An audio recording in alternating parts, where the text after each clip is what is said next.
ബ്രഹ്മാവിന്റെ പിതാവ് ആരാണ്? വിഷ്ണുവിന്റെ അമ്മ ആരാണ്? ശിവന്റെ മുത്തച്ഛൻ ആരാണ്? ഞങ്ങൾക്ക് പറഞ്ഞു തരൂ. ഇതറിയുന്നതിനു വേണ്ടി ദയവായി ജഗദ്ഗുരു തത്വദർശി സന്ത് രാംപാൽജി മഹാരാജ്ജിയുടെ അമൃതവചനങ്ങൾ കേൾക്കൂ. എല്ലാ പവിത്ര മതങ്ങളുടെയും ശാസ്ത്രങ്ങളെ അടിസ്ഥാനമാക്കി.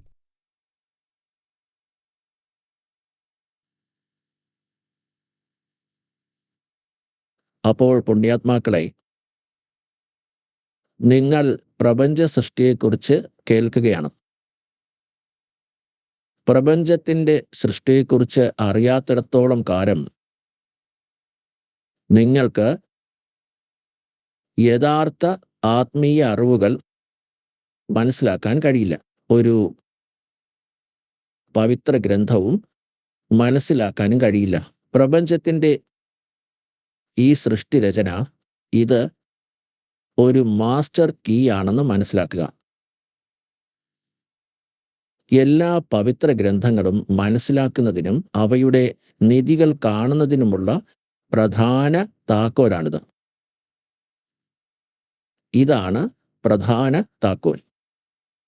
അതുകൊണ്ട് പ്രപഞ്ചത്തിൻ്റെ സൃഷ്ടിയെക്കുറിച്ചുള്ള സമൃദ്ധമായ അറിവ് നിങ്ങൾക്ക് ആവർത്തിച്ച് നൽകപ്പെടുന്നു. ഇപ്പോൾ പ്രപഞ്ച സൃഷ്ടിരചനയിൽ പരമേശ്വരൻ കബീർ ദേവ് ജി രചിച്ച തൻ്റെ സൃഷ്ടിയെക്കുറിച്ചുള്ള അറിവ് ഈ ദാസനിലൂടെ അദ്ദേഹം പറഞ്ഞു തന്നത് നിങ്ങൾ കേട്ടു. ഇതുവരെ ഞാനത് നിങ്ങളോട് വാമൊഴിയായി പറഞ്ഞു.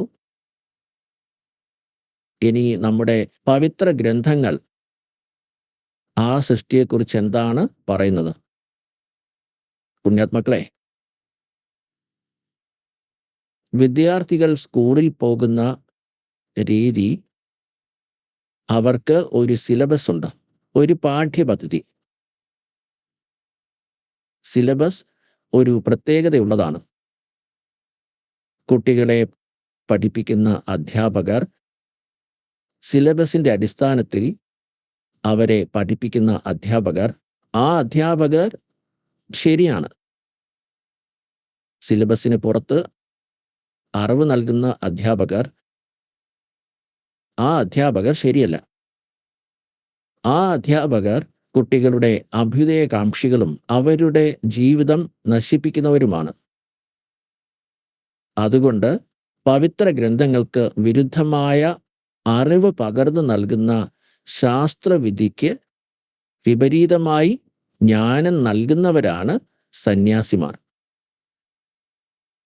ശാസ്ത്രവിധി ഉപേക്ഷിച്ച് തോന്നുന്നത് പോലെ അനുഷ്ഠാനങ്ങൾ ചെയ്യുകയും മറ്റുള്ളവരെ അങ്ങനെ ചെയ്യാൻ പ്രേരിപ്പിക്കുകയും ചെയ്യുന്ന പുണ്യാത്മാക്കൾക്ക്, അവർക്കോ അവരുടെ അനുയായികൾക്കോ മനുഷ്യജന്മത്തിൻ്റെ ഒരു പ്രയോജനവും ലഭിക്കുന്നില്ല. ഇതിനായി ശ്രീമദ് ഭഗവത്ഗീത 16-ാം അധ്യായം 23-ലും 24-ലും പറയുന്നത്, 23-ൽ പറയുന്നത്, വേദനിയമങ്ങൾ ഉപേക്ഷിച്ച് സ്വേച്ഛാധിപരമായി പെരുമാറുന്നവർക്ക് സന്തോഷമോ പുരോഗതിയോ ലഭിക്കുന്നില്ല. അവർ ഒരു വിജയവും നേടുന്നില്ല. അതായത് അത് ഉപയോഗശൂന്യമാണെന്ന് പറഞ്ഞിട്ടുണ്ട്. ശ്ലോകം 24-ൽ പറഞ്ഞിരിക്കുന്നത്, അർജുന, നിനക്ക് ശാസ്ത്രങ്ങളാണ് കർത്തവ്യത്തിൻ്റെ തെളിവും കർത്തവ്യ വ്യവസ്ഥയും എന്നാണ്. കർത്തവ്യമെന്നാൽ വേദങ്ങൾക്കനുസൃതമായ ആചാരങ്ങൾ എന്നാണ് അർത്ഥമാക്കുന്നത്. നിങ്ങൾ അവ ചെയ്യണം എന്നും അകർത്തവ്യം ചെയ്യാൻ പാടില്ലാത്തവ എന്നുമാണ് അർത്ഥമാക്കുന്നത്. ഇത് പവിത്ര ഗ്രന്ഥങ്ങളിൽ നിന്ന് മാത്രമേ അറിയൂ. ഒരാൾ തൻ്റെ ലോകവേദ കഥ പറയുന്നു, നമ്മളത് അംഗീകരിക്കാൻ പാടില്ല.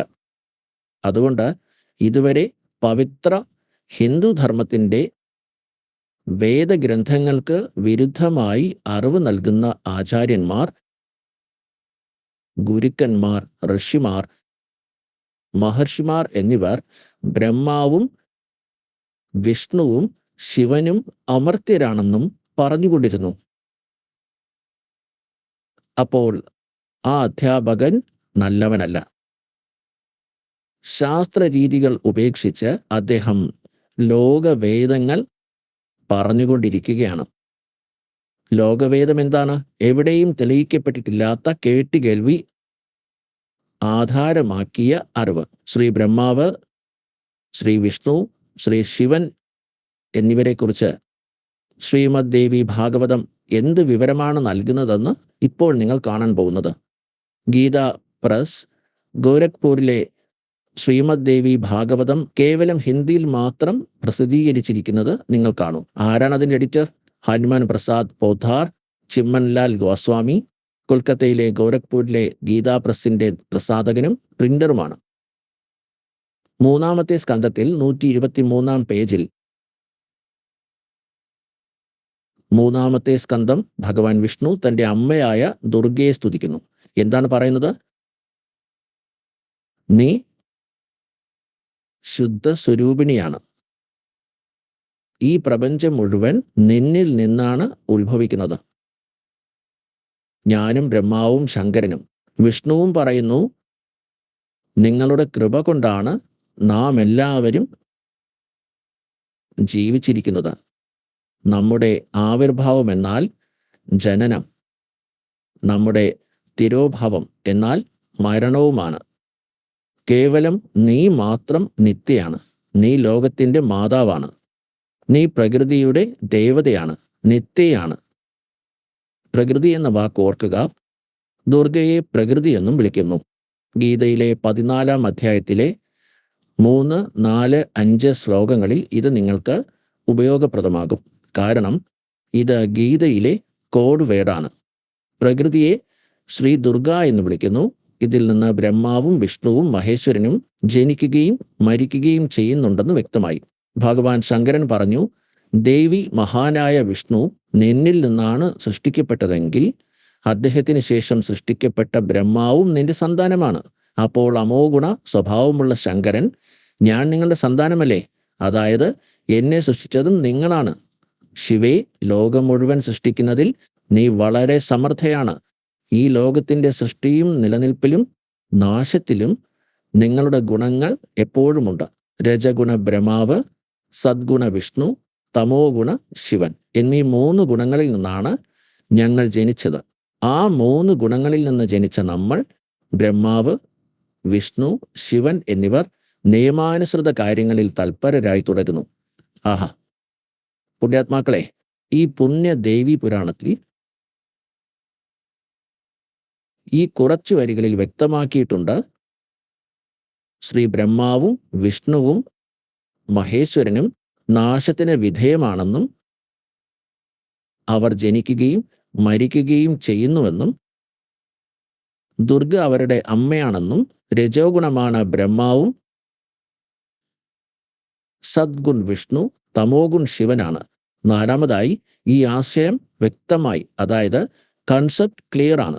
അവർക്ക് നിശ്ചയിച്ചിട്ടുള്ള കാര്യങ്ങൾ മാത്രമേ ചെയ്യാൻ കഴിയൂ.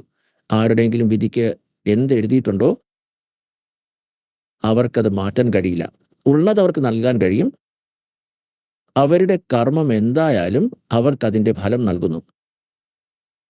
ഇതാണ് അവരുടെ നിയമം. നമ്മുടെ പവിത്ര ഗ്രന്ഥങ്ങളിൽ ഇത് എഴുതിയിട്ടുണ്ട്. ഇനി ഞാൻ നിങ്ങൾക്ക് വിശദമായി കാണിച്ചു തരാം. ഈ ശ്രീമദ് ദേവി ഭാഗവതത്തിൽ വീണ്ടും പൂർണ്ണമായി കാണിച്ചു തരാം. നിങ്ങളിത് കാണൂ. ഇത് അതേ ശ്രീമദ് ദേവി ഭാഗവത്. ഇത് ഗോരഖ്പൂരിലെ ഗീതാ പ്രസിൽ നിന്ന് പ്രസിദ്ധീകരിച്ചതാണ്. ശ്രീമദ് ദേവി ഭാഗവതത്തിന്റെ 3-ാം സ്കന്ധം ഇവിടെ ആരംഭിക്കുന്നു. പേജ് നമ്പർ 113 ജനമേജയൻ ചോദിച്ചു, ഭഗവൻ, ഏറ്റവും പവിത്രമായ നവരാത്രി വ്രതമായ അംബയജ്ഞം അനുഷ്ഠിച്ചുകൊണ്ട് ദേവിയെ ആരാധിക്കാൻ ഞങ്ങൾ കൽപ്പിച്ചിരിക്കുന്നു. അത് ഏത് ദേവിയാണ്? എങ്ങനെ, എപ്പോൾ പ്രത്യക്ഷപ്പെട്ടു? അവർ വന്നതിൻ്റെ ഉദ്ദേശം എന്താണ്? അവയ്ക്ക് എന്ത് ഗുണങ്ങളുണ്ട്? ഏതു തരത്തിലാണ് അംബയജ്ഞം നടത്തുന്നത്? മുന്നോട്ട് ബ്രഹ്മൻ കൂടാതെ വികസിത പ്രപഞ്ചത്തിന്റെ ഉത്ഭവത്തെക്കുറിച്ചും പറയുക. കാരണം ഭൂദേവ് നിങ്ങൾക്കറിയാം, ജനമേജയൻ വ്യാസനോട് ചോദിക്കുന്നു, ബ്രഹ്മാവ്, വിഷ്ണു, രുദ്രൻ ഇവർ 3 പേരും സഗുണ ദേവന്മാരാണെന്ന് ഞാൻ കേട്ടിട്ടുണ്ട്.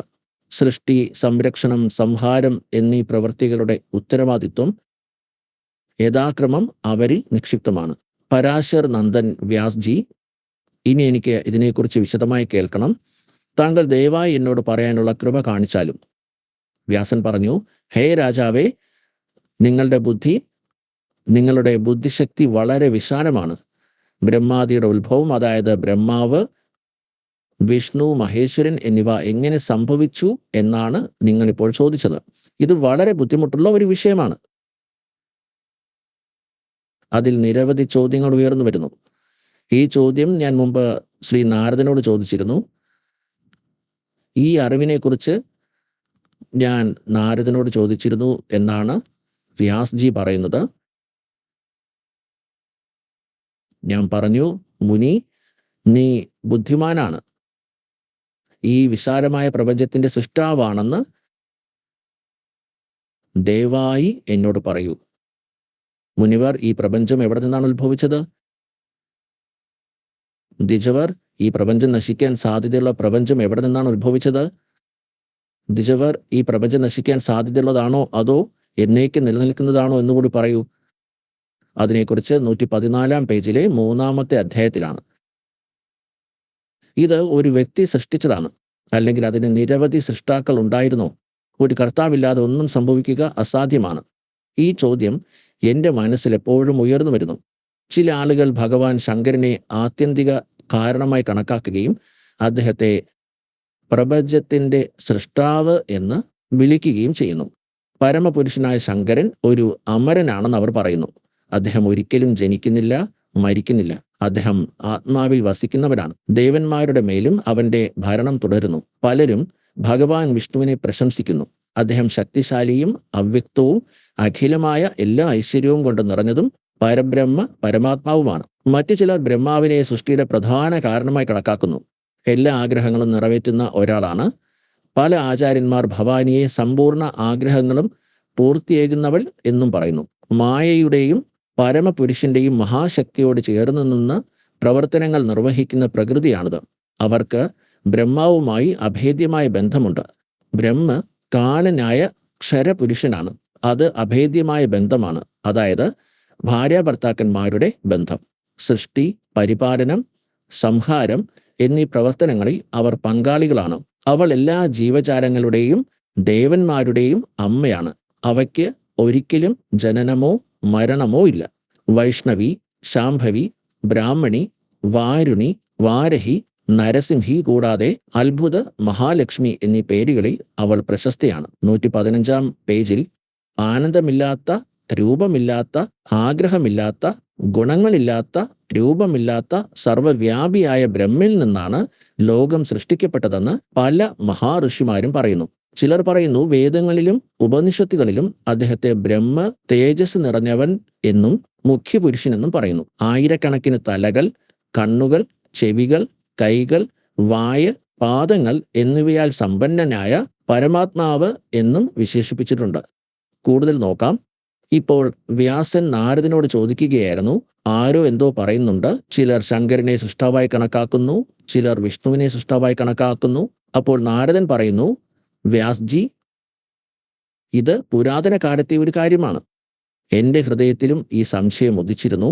പിന്നെ ഞാൻ എൻ്റെ പിതാവായ സർവ തേജസ്വിയായ ബ്രഹ്മാവിൻ്റെ അടുത്തേക്ക് പോയി നിങ്ങൾ ഇപ്പോൾ ചോദിക്കുന്ന അതേ വിഷയത്തെക്കുറിച്ച് അദ്ദേഹത്തോട് ചോദിച്ചു. ഞാൻ പറഞ്ഞു, അച്ഛാ, ഈ പ്രപഞ്ചം മുഴുവൻ എവിടെ നിന്നാണ് ഉത്ഭവിച്ചത്? വിഭോ, താങ്കൾ അത് എപ്രകാരമാണ് രചിച്ചത്? അതോ ഈ പ്രപഞ്ചത്തിൻ്റെ സൃഷ്ടാവ് ഭഗവാൻ വിഷ്ണുവാണോ? അതോ ശങ്കർ സൃഷ്ടിച്ചതാണോ? പക്ഷേ ജഗത് പ്രഭു, അങ്ങ് പ്രപഞ്ചത്തിൻ്റെ ആത്മാവാണ്. ദയവ് ചെയ്ത് എന്നോട് സത്യം പറയൂ, ഏതൊക്കെ ദൈവങ്ങളെയാണ് ആരാധിക്കേണ്ടത്? ഏറ്റവും വലിയവനും ശക്തനുമായ ദൈവം ഏതാണ്? ഹേ പാപരഹിതനായ ബ്രഹ്മാജി, ഈ ചോദ്യങ്ങളെല്ലാം പരിഹരിച്ച് എൻ്റെ ഹൃദയത്തിൽ നിന്ന് സംശയങ്ങൾ നീക്കണേ. സത്യസതിനന്ദൻ വ്യാസ്ജി, ഞാൻ ഈ ചോദ്യം ചോദിച്ചപ്പോൾ ലോകപിതാ ബ്രഹ്മാവ് എന്നോട് പറയാൻ തുടങ്ങി. ബ്രഹ്മാവ് പറഞ്ഞു, മകനെ, ഈ ചോദ്യത്തിന് ഞാൻ എന്തുത്തരം നൽകണം? ഈ ചോദ്യം വളരെ പ്രധാനമാണ്. മഹാഭാഗ്, വിഷ്ണു ഭഗവാനിൽ നിന്ന് നിങ്ങൾക്ക് ശരിയായ പരിഹാരം ലഭിക്കും. ഈ 3 ദൈവങ്ങൾക്കും അറിയില്ല, അതുകൊണ്ടാണ് തന്നിൽ നിന്ന് മറ്റുള്ളവരിലേക്ക് തള്ളിമാറ്റുന്നത്. പറയും, അവരോട് ചോദിക്കൂ. എന്നിട്ട് ഇപ്പോഴും വിഷ്ണുജിയെ സൂചിപ്പിക്കുന്നു. എന്നിട്ടും അവൻ തൻ്റെ അറിവുകൾ പങ്കുവയ്ക്കുന്നു. ബ്രഹ്മാവ് പറയുന്നു, മഹാമതേ, ഈ രഹസ്യം വെളിപ്പെടുത്താൻ കഴിയുന്ന സ്നേഹമുള്ള ഒരു പൂരപുരുഷനും ഈ ലോകത്തില്ല. പരിത്യാഗിയും അഹന്തയില്ലാത്തവനും അതിൻ്റെ രഹസ്യം അറിയാൻ കഴിയും. ഇപ്പോൾ ബ്രഹ്മാജി പ്രപഞ്ചത്തിൻ്റെ സൃഷ്ടിയുടെ രചനയെക്കുറിച്ച് പറയുന്നു. പൂർവകാലത്തിൽ എല്ലായിടത്തും ജലം മാത്രമായിരുന്നു. നിശ്ചലവും ചലിക്കുന്നതുമായ ജീവികൾ ഒന്നുമില്ല. പിന്നെ താമരയിൽ നിന്നാണ് എൻ്റെ ഉത്ഭവം. അക്കാലത്ത് എനിക്ക് സൂര്യനെയോ ചന്ദ്രനെയോ മരങ്ങളെയോ പർവ്വതത്തെയോ ഒന്നും കാണാൻ കഴിഞ്ഞില്ല.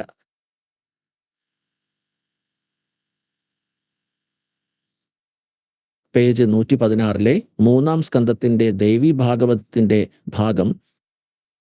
ഞാൻ താമരയിൽ ഇരുന്ന് ചിന്തിക്കാൻ തുടങ്ങി. ഈ അഗാധ ജലത്തിൽ നിന്ന് ഞാൻ എങ്ങനെയാണ് ഉത്ഭവിച്ചത്? ആരാണ് എൻ്റെ സംരക്ഷകൻ? ഈ പ്രിയപ്പെട്ട യുഗത്തിൽ സൃഷ്ടിക്കുകയും നശിപ്പിക്കുകയും ചെയ്യുന്ന പ്രത്യേക വ്യക്തികളാരാണ്? ഒരിടത്തും വ്യക്തമായ രൂപത്തിൽ ഈ ജലം നിലനിൽക്കുന്ന ഭൂമിയെ കാണുന്നില്ല. ഈ താമര എങ്ങനെയാണ് ഉത്ഭവിച്ചത്? ഇങ്ങനെ ചിന്തിച്ച് ഞാൻ ജലത്തിലേക്ക് ഇറങ്ങി. ബ്രഹ്മാവ് പറയുന്നു, ഞാൻ 1000 വർഷത്തോളം ഭൂമിയെ അന്വേഷിച്ചു കൊണ്ടിരുന്നു. അതായത് ഞാൻ തിരഞ്ഞുകൊണ്ടിരുന്നു. എന്നിട്ടും എനിക്ക് എവിടെയും ആ ജലത്തിൻ്റെ അവസാനം കണ്ടെത്താൻ കഴിഞ്ഞില്ല. അതിനിടയിൽ തപം ചെയ്യൂ, തപം ചെയ്യൂ എന്നൊരു ശബ്ദം ആകാശത്തു നിന്നും ഉയർന്നു. അപ്പോൾ ഞാൻ തപസ് ചെയ്യാൻ തുടങ്ങി. താമരയിലിരുന്നു ഞാൻ 1000 വർഷം തപസ് തുടർന്നു. അതിനുശേഷം ഉടനെ സൃഷ്ടി ചെയ്യൂ എന്നൊരു ശബ്ദം കേട്ടു. അത് കേട്ട് ഞാൻ വളരെ ആശ്ചര്യപ്പെട്ടു. ഞാൻ ആരെ സൃഷ്ടിക്കണം, അല്ലെങ്കിൽ എൻ്റെ കടമ എന്താണ് എന്ന് ചിന്തിച്ചു. അതേസമയം മധു, കൈഡഭൻ എന്നു പേരുള്ള 2 ഭീകരന്മാരായ രാക്ഷസന്മാർ മുന്നിൽ വന്നു. ആ മഹാസമുദ്രത്തിൽ എന്നോട് യുദ്ധം ചെയ്യാൻ അവർ ആഗ്രഹം പ്രകടിപ്പിച്ചു. ഞാൻ അവിടെ ഭയന്നിരുന്നു. എന്നിട്ട് താമരയുടെ തണ്ടിൽ പിടിച്ച് വെള്ളത്തിൻ്റെ ഉള്ളിലേക്കിറങ്ങി. അത്ഭുത ഒരു പരംപുരുഷന്റെ രൂപം ഞാൻ അവിടെ കണ്ടു. അദ്ദേഹത്തിൻ്റെ ശ്രീവിഗ്രഹം, എന്നാൽ ശരീരം മേഘം പോലെ കറുത്തതായിരുന്നു. മേഘങ്ങൾ പോലെ, ഇരുണ്ട മേഘങ്ങൾ പോലെ. പീതാംബരം ധരിച്ചിരുന്നു. 4 കൈകളുണ്ടായിരുന്നു. ശേഷനാഗത്തിൻ്റെ ശയ്യയിൽ ഉറങ്ങിയിരുന്നു. ആ ലോകനാഥന്റെ കഴുത്തിൽ വനമാല ശോഭിച്ചിരുന്നു. ശംഖ്, ചക്രം, ഗദ, പത്മം, ഈ 4 ആയുധങ്ങൾ അതുല്യമായ സൗന്ദര്യം നൽകിയിരുന്നു. അത്തരമൊരു ശോഭയുള്ള ഭഗവാൻ വിഷ്ണുവിൻ്റെ ദർശനം എനിക്കുണ്ടായി. യോഗനിദ്രയുടെ സ്വാധീനത്തിൽ അദ്ദേഹം ഗാഠമായ ആഴത്തിലുള്ള നിദ്രയിലായിരുന്നു. അദ്ദേഹത്തിൻ്റെ എല്ലാ ചേഷ്ടകളും ശാന്തമായിരുന്നു. നാരദ, ശേഷനാഗിൻ്റെ ശയ്യയിൽ ഭഗവാൻ ഉറങ്ങുന്നത് കണ്ട് എൻ്റെ മനസ്സ് ചിന്തയിൽ വളർന്നു. അതിനിടയിൽ ഞാൻ ഭഗവതി യോഗനിദ്രയെ ഓർമ്മ വന്നു. ഞാൻ അവരെ സ്തുതിച്ചു. അപ്പോൾ ഒരു ഐശ്വര്യമുള്ള ഭഗവതി ശ്രീ വിഷ്ണുവിൻ്റെ ശരീരത്തിൽ നിന്നും വേർപെട്ട് പുറത്തു വന്ന് അസാധാരണ രൂപം ധരിച്ച് ആകാശത്തിലേക്ക് പോയി. അതുല്യമായ ആഭൂഷണങ്ങൾ അവരുടെ ശോഭ വർദ്ധിപ്പിച്ചു. യോഗനിദ്ര ഭഗവാൻ വിഷ്ണുവിൻ്റെ ശരീരത്തിൽ നിന്ന് വേർപെട്ട് ആകാശത്ത് വിരാജിതമായി. ആകാശത്ത് വിരോചിതയായി തുടങ്ങിയപ്പോൾ ഉടനെ ശ്രീഹരി ഉണർന്നു. അപ്പോൾ പുണ്യാത്മാക്കളെ, ഇന്ന് ലോകത്തിൻ്റെ സൃഷ്ടിയിൽ ഞാൻ നിങ്ങളോട് നേരത്തെ പറഞ്ഞതുപോലെ പരമാത്മാവ് നമ്മോട് പറഞ്ഞ കാര്യം ദാസ് വചനമായി പറഞ്ഞിരുന്നു. കബീർ സാഹിബ് പറഞ്ഞത്, ദുർഗ, ഈ വിഷ്ണു, ബ്രഹ്മാവ്, ശിവൻ, ഇവരുടെ മാതാവാണ് ശ്രീദേവി. ഈ കാൽ, ജ്യോതി, നിരഞ്ജൻ അവരുടെ പിതാവാണ്. അവർ എന്താണ് ചെയ്യുന്നത്? ഈ 3 കുട്ടികളെയും ഉത്ഭവിപ്പിക്കുന്നു. അദ്ദേഹത്തെ കാൽ എന്നും വിളിക്കുന്നു. അതായത് ബ്രഹ്മ ക്ഷരപുരുഷ് ഇതിനെ ക്ഷരബ്രഹ്മ എന്നും പറയുന്നു. ക്ഷരബ്രഹ്മിൻ്റെയും ദുർഗയുടെയും ഭാര്യാഭർത്തൃ ബന്ധത്തിൽ നിന്ന് ശ്രീ ബ്രഹ്മാവ്, ശ്രീ വിഷ്ണു, ശ്രീ ശിവൻ എന്നിവർ ജനിക്കുന്നു. അവർ ചെയ്യുന്നത് കുട്ടിക്കാലം മുതൽ കുട്ടികളെ കോമയിൽ അബോധാവസ്ഥയിൽ വയ്ക്കുകയും അവരെ പരിപാലിക്കുകയും ചെയ്യുന്നു. യുവാവാകുമ്പോൾ അവരെ ബോധാവസ്ഥയിലാക്കുന്നു. അപ്പോൾ ഈ ദുർഗ മറ്റൊരു രൂപം സ്വീകരിച്ച് ഒരു പ്രേതത്തിനെ പോലെ വിഷ്ണുവിൻ്റെ ശരീരത്തിൽ പ്രവേശിച്ച് കോമയിൽ ബോധരഹിതനാക്കുന്നു.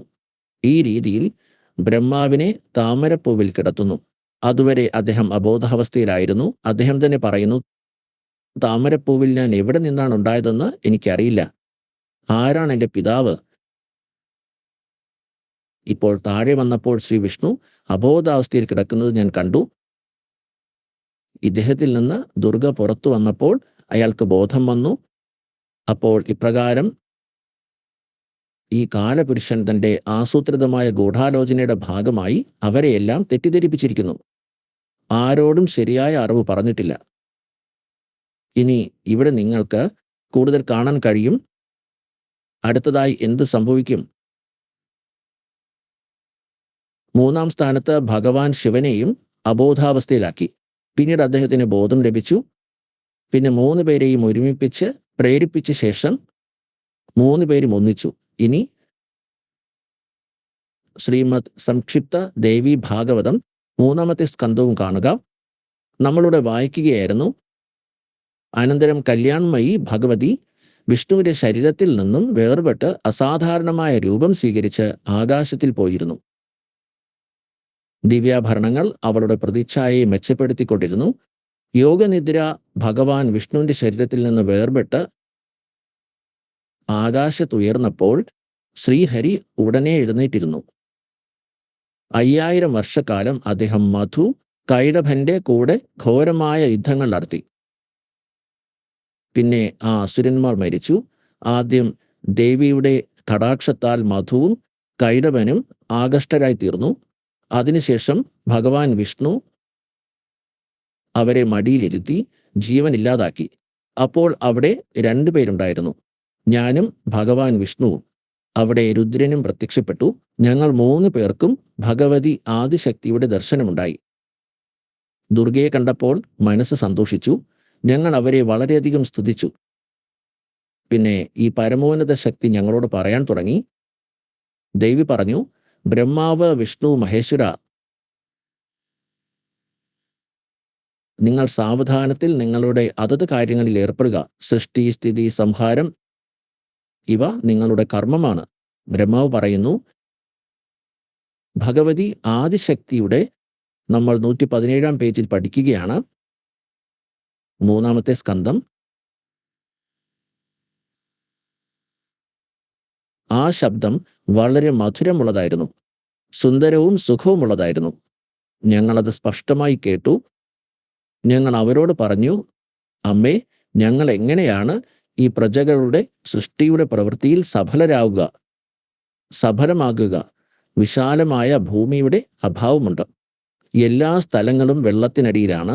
ഞങ്ങളുടെ വാക്കുകൾ കേട്ടപ്പോൾ ആ കല്യാണ സ്വരൂപിണി ഭഗവതിയുടെ മുഖത്ത് ഒരു പുഞ്ചിരി വിടർന്നു. അതിനിടയിൽ ആകാശത്ത് നിന്ന് മനോഹരമായ ഒരു വിമാനം താഴേക്ക് ഇറങ്ങി വന്നു. അപ്പോൾ ആ ദേവി ഞങ്ങളോട് ആജ്ഞാപിച്ചു, ദേവതകളെ, യാതൊരു ഭയവുമില്ലാതെ നിങ്ങളുടെ എല്ലാ ഇച്ഛാശക്തിയോടെയും ഈ വിമാനത്തിൽ പ്രവേശിക്കുക. ബ്രഹ്മാവ്, വിഷ്ണു, രുദ്രൻ, ഇന്ന് ഞാൻ നിങ്ങൾക്ക് ഒരു അത്ഭുതകരമായ കാഴ്ച കാണിച്ചു തരാം. ഞങ്ങൾ ഭഗവതിയുടെ വാക്കുകൾ ശിരസാ വഹിച്ചു. ഞങ്ങൾ ആ രത്നങ്ങൾ പതിച്ച വിമാനത്തിൽ കയറി സുഖമായി ഇരുന്നു. ഞങ്ങൾ 3 പേരും അതിലിരിക്കുന്നത് കണ്ട് ദേവി തൻ്റെ ശക്തിയാൽ വിമാനം ആകാശത്തേക്ക് പറത്തി. ബ്രഹ്മാവ് പറയുന്നു, മനസ്സിൻ്റെ വേഗതയിൽ സഞ്ചരിച്ച ആ വിമാനം മരങ്ങൾ നിറഞ്ഞ ഒരു അജ്ഞാത സ്ഥലത്തേക്ക് പോയി. മുന്നിൽ വളരെ മനോഹരമായ ഒരു നഗരം വന്നു. ആ അത്ഭുതകരമായ 4 ചുവരുകൾ ആ നഗരത്തിൻ്റെ പ്രതിച്ഛായ വർദ്ധിപ്പിക്കുന്നുണ്ടായിരുന്നു. അതിൽ ധാരാളം ഉയരമുള്ള കൊട്ടാരങ്ങൾ ഉണ്ടായിരുന്നു. യജ്ഞശാലകൾ ഉചിതമായ സ്ഥലങ്ങളിൽ നിർമ്മിച്ചു. ഒരു നിമിഷത്തിന് ശേഷം അവർ മറ്റൊരു മനോഹരമായ സ്ഥലത്തെത്തി. ഇവിടെ ഞങ്ങൾ മനോഹരമായ നന്ദനമരം കണ്ടു. പാരിജാതകം വൃക്ഷത്തിന്റെ ഇടതൂർന്ന തണലിൽ സുരഭി പശു ഇരിക്കുകയായിരുന്നു. ഐരാവതം ആന അടുത്ത് തന്നെ ഇരിക്കുന്നുണ്ടായിരുന്നു. ആ പാരിജാതത്തിലെ ഉദ്യാനങ്ങളിൽ നൂറുകണക്കിന് അപ്സരസ്സുകളും യക്ഷന്മാരും ഗന്ധർവന്മാരും വിദ്യാധരന്മാരും പാടുകയും വിഹരിക്കുകയും ചെയ്തിരുന്നു. ഞാൻ നോക്കിയപ്പോൾ മഹാനായ ഇന്ദ്രനും ഉണ്ടായിരുന്നു. അദ്ദേഹത്തിന്റെ പ്രാണപ്രിയ പത്നി അടുത്തുണ്ടായിരുന്നു. ആ സ്വർഗത്തിന്റെ കാഴ്ച കണ്ട് ഞങ്ങൾ അത്ഭുതപ്പെട്ടു. പേജ് 118 മുന്നോട്ട് നോക്കൂ. അതേസമയം ഞങ്ങളുടെ വിമാനം വളരെ വേഗത്തിൽ നീങ്ങാൻ തുടങ്ങി. അത് ബ്രഹ്മലോകത്തിന്റെ ദിവ്യവാസസ്ഥലത്ത് എത്തി. ആ നഗരത്തിന് മുന്നിൽ മുഴുവൻ ദേവന്മാരും തലകുനിക്കുന്നു. ഇവിടെ മറ്റൊരു ബ്രഹ്മാവുണ്ടായിരുന്നു. അവരെ കണ്ടപ്പോൾ ഭഗവാൻ ശങ്കരനും വിഷ്ണുവും വളരെ അത്ഭുതപ്പെട്ടു. ഒരു സഭ നടക്കുകയായിരുന്നു. ആഹാ! ഭഗവാൻ ശങ്കരനും വിഷ്ണുവും എന്നോട് ചോദിച്ചു, ചതുരാനൻ, ഈ അവിനാശി ബ്രഹ്മാവ് ആരാണ്? ഞാൻ മറുപടി പറഞ്ഞു, എനിക്കൊന്നും അറിയില്ല. ഈ പ്രപഞ്ചത്തിന്റെ സൃഷ്ടാവേ, ഇതാരാണ്? ഭഗവാൻ, ഞാൻ ആരാണ്? അവർ ആരാണ്? ഞങ്ങളുടെ ഉദ്ദേശം എന്താണ്? ഈ ആശയക്കുഴപ്പം എന്നെ അലട്ടിക്കൊണ്ടേയിരുന്നു. അതേസമയം മനസ്സിനോളം വേഗതയുള്ള ആ വിമാനം ഉടൻ തന്നെ അവിടെ നിന്ന് പറന്നുയർന്ന് മനോഹരമായ കൈലാസത്തിലെ കൊടുമുടിയിലെത്തി. മുന്നോട്ട് നോക്കൂ. വിമാനം അവിടെ എത്തിയപ്പോൾ ഭഗവാൻ ശങ്കരൻ ഒരു മനോഹരമായ കെട്ടിടത്തിൽ നിന്ന് ത്രിനേത്രനായ ഭഗവാൻ ശങ്കരൻ പുറത്തേക്ക് വന്നു. അദ്ദേഹം കാളയായ നന്ദിയുടെ പുറത്തിരിക്കുകയായിരുന്നു. അദ്ദേഹത്തിന് 5 മുഖങ്ങളും 10 കൈകളും ഉണ്ടായിരുന്നു. നെറ്റിയിൽ മസ്തകത്തിൽ ചന്ദ്രൻ മനോഹരമായി കാണപ്പെട്ടു. ഒരു നിമിഷത്തിന് ശേഷം വിമാനം കാറ്റിനെ പോലെ വേഗത്തിൽ കൊടുമുടിക്ക് മുകളിലൂടെ പറന്ന് വൈകുണ്ഠ ലോകത്തിൽ എത്തിച്ചേർന്നു. ലക്ഷ്മി ദേവിയുടെ വാസസ്ഥലം ഇവിടെയായിരുന്നു. പുത്ര നാരദ, ഞാൻ അവിടെ കണ്ട സമ്പത്ത് വിവരിക്കുക അസാധ്യമാണ്. ആ അത്ഭുതകരമായ നഗരം കണ്ടപ്പോൾ വിഷ്ണുവിന്റെ മനസ്സ് അത്ഭുതത്തിന്റെ സമുദ്രത്തിലേക്ക് മുങ്ങാൻ തുടങ്ങി. ഒരു വിഷ്ണു വിമാനത്തിലിരിക്കുന്നു, ഒരു ബ്രഹ്മാവിരിക്കുന്നു, ഒരു ശങ്കരനിരിക്കുന്നു, ഓരോരുത്തർ വീതം ഇരിക്കുന്നു. അങ്ങനെ അവിടെ കമലാലോചനൻ ശ്രീഹരി ഇരിക്കുന്നു. പൂവിനെ പോലെ അദ്ദേഹത്തിന്റെ ശരീരത്തിന് തിളക്കമുണ്ടായിരുന്നു. മഞ്ഞ വസ്ത്രം ധരിച്ചിരുന്നു. 4 കൈകൾ ഉണ്ടായിരുന്നു. പക്ഷിരാജാവായ ഗരുഡന്റെ മുകളിലാണ് അദ്ദേഹം ഇരിക്കുന്നത്. ദിവ്യമായ ആഭരണങ്ങൾ അദ്ദേഹത്തിന്റെ അതുല്യമായ സൗന്ദര്യത്തിന് ആക്കം കൂട്ടി.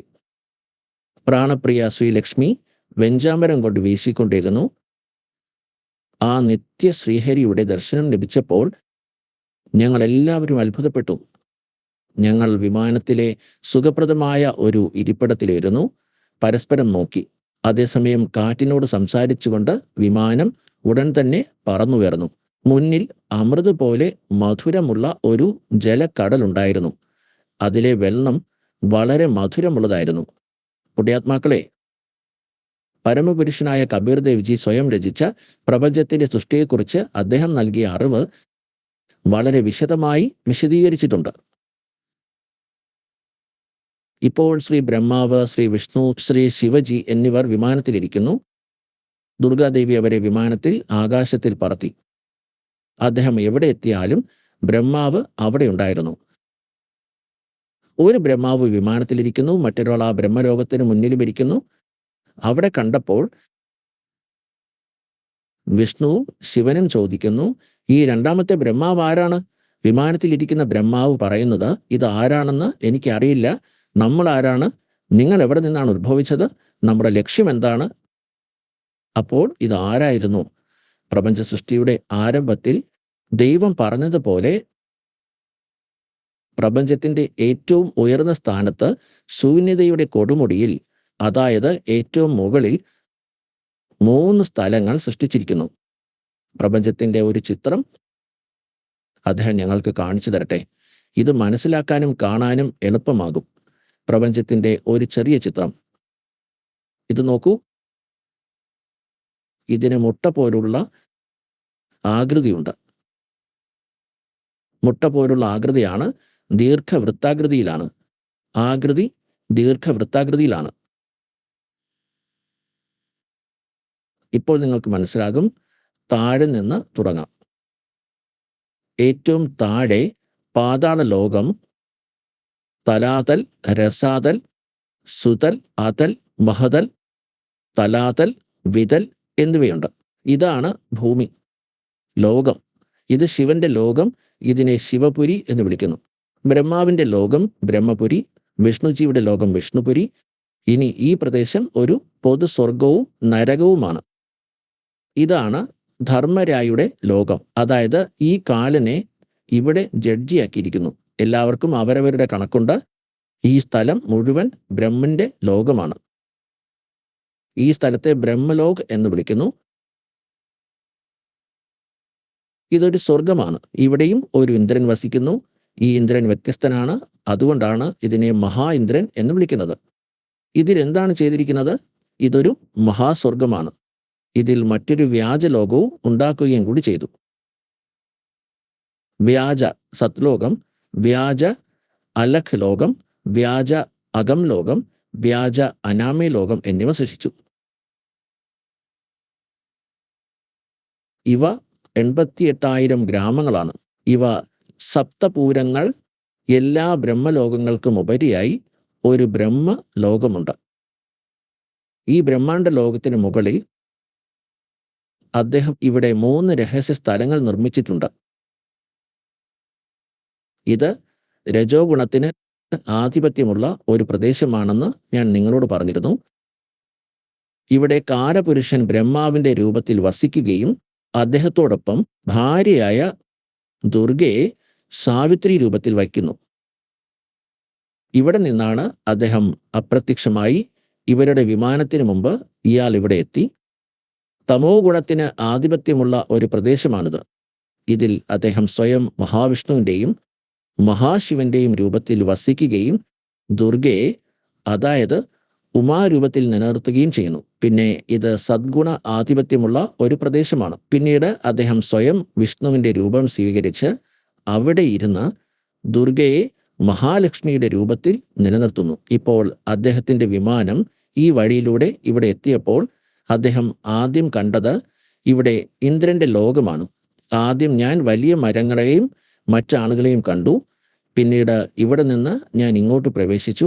ഇവിടെ നിന്ന് വിമാനം കൂടുതൽ മുന്നോട്ട് കൊണ്ടുപോകാൻ കഴിയില്ല. മഹാ ഇന്ദ്രനെ കണ്ടതിന് ശേഷം അദ്ദേഹത്തിൻ്റെ വിമാനം അവിടെ നിന്ന് മടങ്ങി വന്നു. എന്നിട്ട് ഈ വഴിയിലൂടെയാണ് മുകളിലേക്ക് പോയത്. മുൻപോട്ട് പോയി എന്താണ് കണ്ടത്? ആദ്യം ബ്രഹ്മാവിൻ്റെ ഈ ശരീരം, ക്ഷരപുരുഷൻ ബ്രഹ്മാവിൻ്റെ രൂപത്തിൽ ഇരിക്കുകയായിരുന്നു. തുടർന്ന് അവിടെ നിന്ന് അദ്ദേഹത്തിൻ്റെ വിമാനം ഇവിടെ വന്നു. അവിടെ അദ്ദേഹം മറ്റൊരു ശിവനെ കണ്ടു.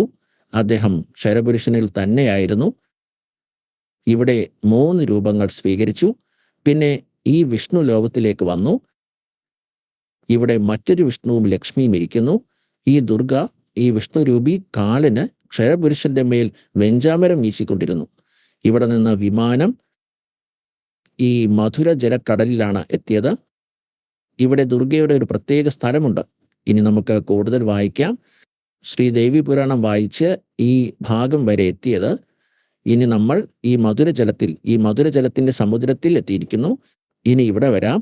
ഹേ പുണ്യാത്മാക്കളെ, ഇന്ന് നമ്മുടെ സദ്ഗ്രന്ഥങ്ങൾ തെളിയിക്കുന്നതും ഈ അറിവ് 600 വർഷങ്ങൾക്ക് മുമ്പ് പരമേശ്വരൻ കബീർ തൻ്റെ സച്ചിദാനന്ദ ഘനബ്രഹ്മിൻ്റെ വാക്കുകളിൽ, കബീർ വാക്കുകളിൽ എഴുതിയിട്ടുണ്ട്.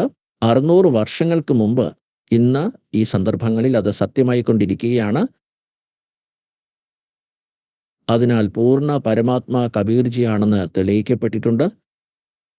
അദ്ദേഹം നമുക്ക് ഈ അറിവ് നൽകിയിരിക്കുന്നു. അത് നമ്മുടെ വേദങ്ങളിലുണ്ട്. ഇനി നമുക്ക് മുന്നോട്ട് വായിക്കാം. ബ്രഹ്മാവ്, വിഷ്ണു, ശിവൻ എന്നീ 3 വിമാനത്തിലിരിക്കുന്നു. ദുർഗ അവരുടെ ശക്തിയാൽ വിമാനത്തെ ആകാശത്ത് പറത്തി. ആദ്യം അവർ ബ്രഹ്മാവിൻ്റെ ലോകത്തിലെത്തുന്നു. ഈ ലോകത്ത് തേജ്, രജോ ഗുണം ആധിപത്യം പുലർത്തുന്ന ആ സ്ഥലത്ത് നിങ്ങൾ എത്തിച്ചേരുന്നു. ഇവിടെയാണ് ഈ ക്ഷരപുരുഷൻ, അതായത് കാലബ്രഹ്മ, ബ്രഹ്മാവിൻ്റെ രൂപത്തിൽ സന്നിഹിതനായത്. ഞങ്ങൾ കൂടുതൽ മുന്നോട്ട് പോയപ്പോൾ അദ്ദേഹം ശിവന്റെ രൂപത്തിലിരിക്കുന്നു. വീണ്ടും മുന്നോട്ട് പോയപ്പോൾ വിഷ്ണുവിൻ്റെ രൂപത്തിലിരിക്കുന്നു. പിന്നെ ഇവിടെ നിന്ന് അവരുടെ വിമാനം എവിടേക്കാണ് പോയത്? ഇതെല്ലാം ചെയ്തത് ഇവർക്ക് സ്വയം അവർ ദൈവമായി കണക്കാക്കാതിരിക്കാനും അവരുടെ ആശയക്കുഴപ്പം പരിഹരിക്കപ്പെടാനും വേണ്ടിയാണ്. ഇപ്പോൾ നോക്കൂ, ഈ ദേവി ഭാഗവതം മുന്നോട്ട് പോയിക്കൊണ്ടിരിക്കുകയാണ്. ഗോരഖ്പൂരിലെ ഗീതാ പ്രസിൽ നിന്നാണ് ശ്രീമദ് ദേവി ഭാഗവതം പ്രസിദ്ധീകരിക്കുന്നത്. ഇത് ഞാൻ നേരത്തെ കാണിച്ചു തന്ന പുസ്തകമാണ്. നമ്മൾ ഇവിടെ വരെ വായിച്ചു. നമ്മൾ 118 വായിച്ചു. അതേസമയം അവരുടെ വിമാനം വേഗത്തിൽ നീങ്ങാൻ തുടങ്ങി. ദിവ്യപൂർണമായ ബ്രഹ്മലോകത്തെത്തി. ഇവിടെ മറ്റൊരു ബ്രഹ്മാവ് ഉണ്ടായിരുന്നു. അവരിൽ ഒരാൾ വിമാനത്തിലിരിക്കുന്നു, മറ്റൊരാൾ അവിടെ ഇരിക്കുന്നു. അത് ബ്രഹ്മാവാണ്. ക്ഷരപുരുഷനുമായിരുന്ന് അവരെ വഞ്ചിക്കുന്നു. അദ്ദേഹം ബ്രഹ്മാവിൻ്റെ രൂപത്തിൽ അവിടെ ഉണ്ടായിരുന്നു. അവരെ കണ്ടപ്പോൾ ഭഗവാൻ ശങ്കരനും വിഷ്ണുവും വളരെ അത്ഭുതപ്പെട്ടു. ഭഗവാൻ ശങ്കരനും വിഷ്ണുവും എന്നോട് ചോദിച്ചു, ചതുരാനൻ, ഈ അവിനാശി ബ്രഹ്മാവ് ആരാണ്? ഞാൻ മറുപടി പറഞ്ഞു, എനിക്കൊന്നും അറിയില്ല. ഈ പ്രപഞ്ചത്തിൻ്റെ സൃഷ്ടാവ് ആരാണ്? ഭഗവാൻ, ഞാൻ ആരാണ്? ഇതാരാണ്? പിന്നെ നമ്മുടെ ഉദ്ദേശം എന്താണ്? ഈ ആശയക്കുഴപ്പം കാരണം എൻ്റെ മനസ്സ് അസ്വസ്ഥമാകുകയാണ്. അതേസമയം മനസ്സിൻ്റെ അത്രയും വേഗതയിൽ ഈ വിമാനം ഉടൻ തന്നെ അവിടെ നിന്ന് പറന്നുയർന്ന് നിമിഷങ്ങൾക്കുള്ളിൽ കൈലാസത്തിൻ്റെ മനോഹരമായ കൊടുമുടിയിലെത്തി. അവിടെ വിമാനമെത്തിയപ്പോൾ ഒരു ഭവ്യ ഭവനത്തിൽ നിന്ന് ത്രിനേത്രധാരിയായ ഭഗവാൻ ശിവൻ പുറത്തേക്ക് വന്നു. അദ്ദേഹം കാളയായ നന്ദിയുടെ പുറത്തിരിക്കുകയായിരുന്നു. ഈ കാലൻ അവിടെ നിന്ന് പുറത്തു വന്നു. ഈ ക്ഷരപുരുഷൻ പിന്നെ അവിടെ നിന്ന് നിമിഷങ്ങൾക്ക് ശേഷം ഈ വിമാനം ആ കൊടുമുടിയിൽ നിന്ന് ഒരു കാറ്റിനെ പോലെ വേഗത്തിൽ പറന്ന് വൈകുണ്ഠ ലോകത്തിലെത്തി. ആരായിരുന്നു അവിടെ? അവിടെ കമലലോചനൻ ശ്രീഹരി ഇരിക്കുന്നു. ശ്രീ വിഷ്ണു ഒരു വശത്തിരിക്കുന്നു. ഇത് ക്ഷരബ്രഹ്മ, ക്ഷരപുരുഷൻ. അദ്ദേഹത്തിന് 4 കൈകളുണ്ടായിരുന്നു. പക്ഷികളുടെ രാജാവ് ഗരുഡനിൽ ഇരിക്കുകയും പ്രിയപ്പെട്ട ലക്ഷ്മി ദേവി വെഞ്ചാമരം വീശുകയും ചെയ്യുന്നുണ്ടായിരുന്നു. ആഹാ, ഇനി നമുക്ക് പോകാം, താഴേക്ക് നോക്കാം. അതേസമയം കാറ്റിനോട് സംസാരിച്ചുകൊണ്ട് വിമാനം ഉടൻ പറന്നുയർന്നു. മുന്നോട്ട് അമൃത് പോലെ മധുരമുള്ള ഒരു ജലക്കടലുണ്ടായിരുന്നു. അതിൻ്റെ ജലം വളരെ മധുരമുള്ളതായിരുന്നു. ഇപ്പോൾ നമ്മൾ 118 പേജ് വായിച്ചു. ആ കടലിൽ മനോഹരമായ ഒരു ദ്വീപുണ്ടായിരുന്നു. ഓഹോ, ആ ദ്വീപിൽ ഐശ്വര്യപൂർണവും മനോഹരവുമായ ഒരു ഇരിപ്പിടം സ്ഥിതി ചെയ്തിരുന്നു. ആ ഇരിപ്പിടത്തിൽ മനോഹരമായ രത്നങ്ങൾ പതിച്ചിരുന്നു. ആ മനോഹരമായ ഇരിപ്പിടത്തിൽ ഒരു ദിവ്യ സ്ത്രീ ഇരിക്കുന്നു. ദുർഗ പോയി അവിടെ ഇരുന്നതാവാം. കോടിക്കണക്കിന് മിന്നലുകൾ ഒരുമിച്ച് പ്രകാശിക്കുന്നത് പോലെ അവർ വളരെ ആകർഷണീയമായി കാണപ്പെട്ടു. അത്യന്തം വളരെ മനോഹരമായ ഒരു മുഖമായിരുന്നു. ചുവന്ന പല്ലുകളായിരുന്നു. കോടിക്കണക്കിന് ലക്ഷ്മിയേക്കാൾ ഇവർ കൂടുതൽ സുന്ദരിയായിരുന്നു. ഞങ്ങളിതെല്ലാം മനസ്സിലാക്കി.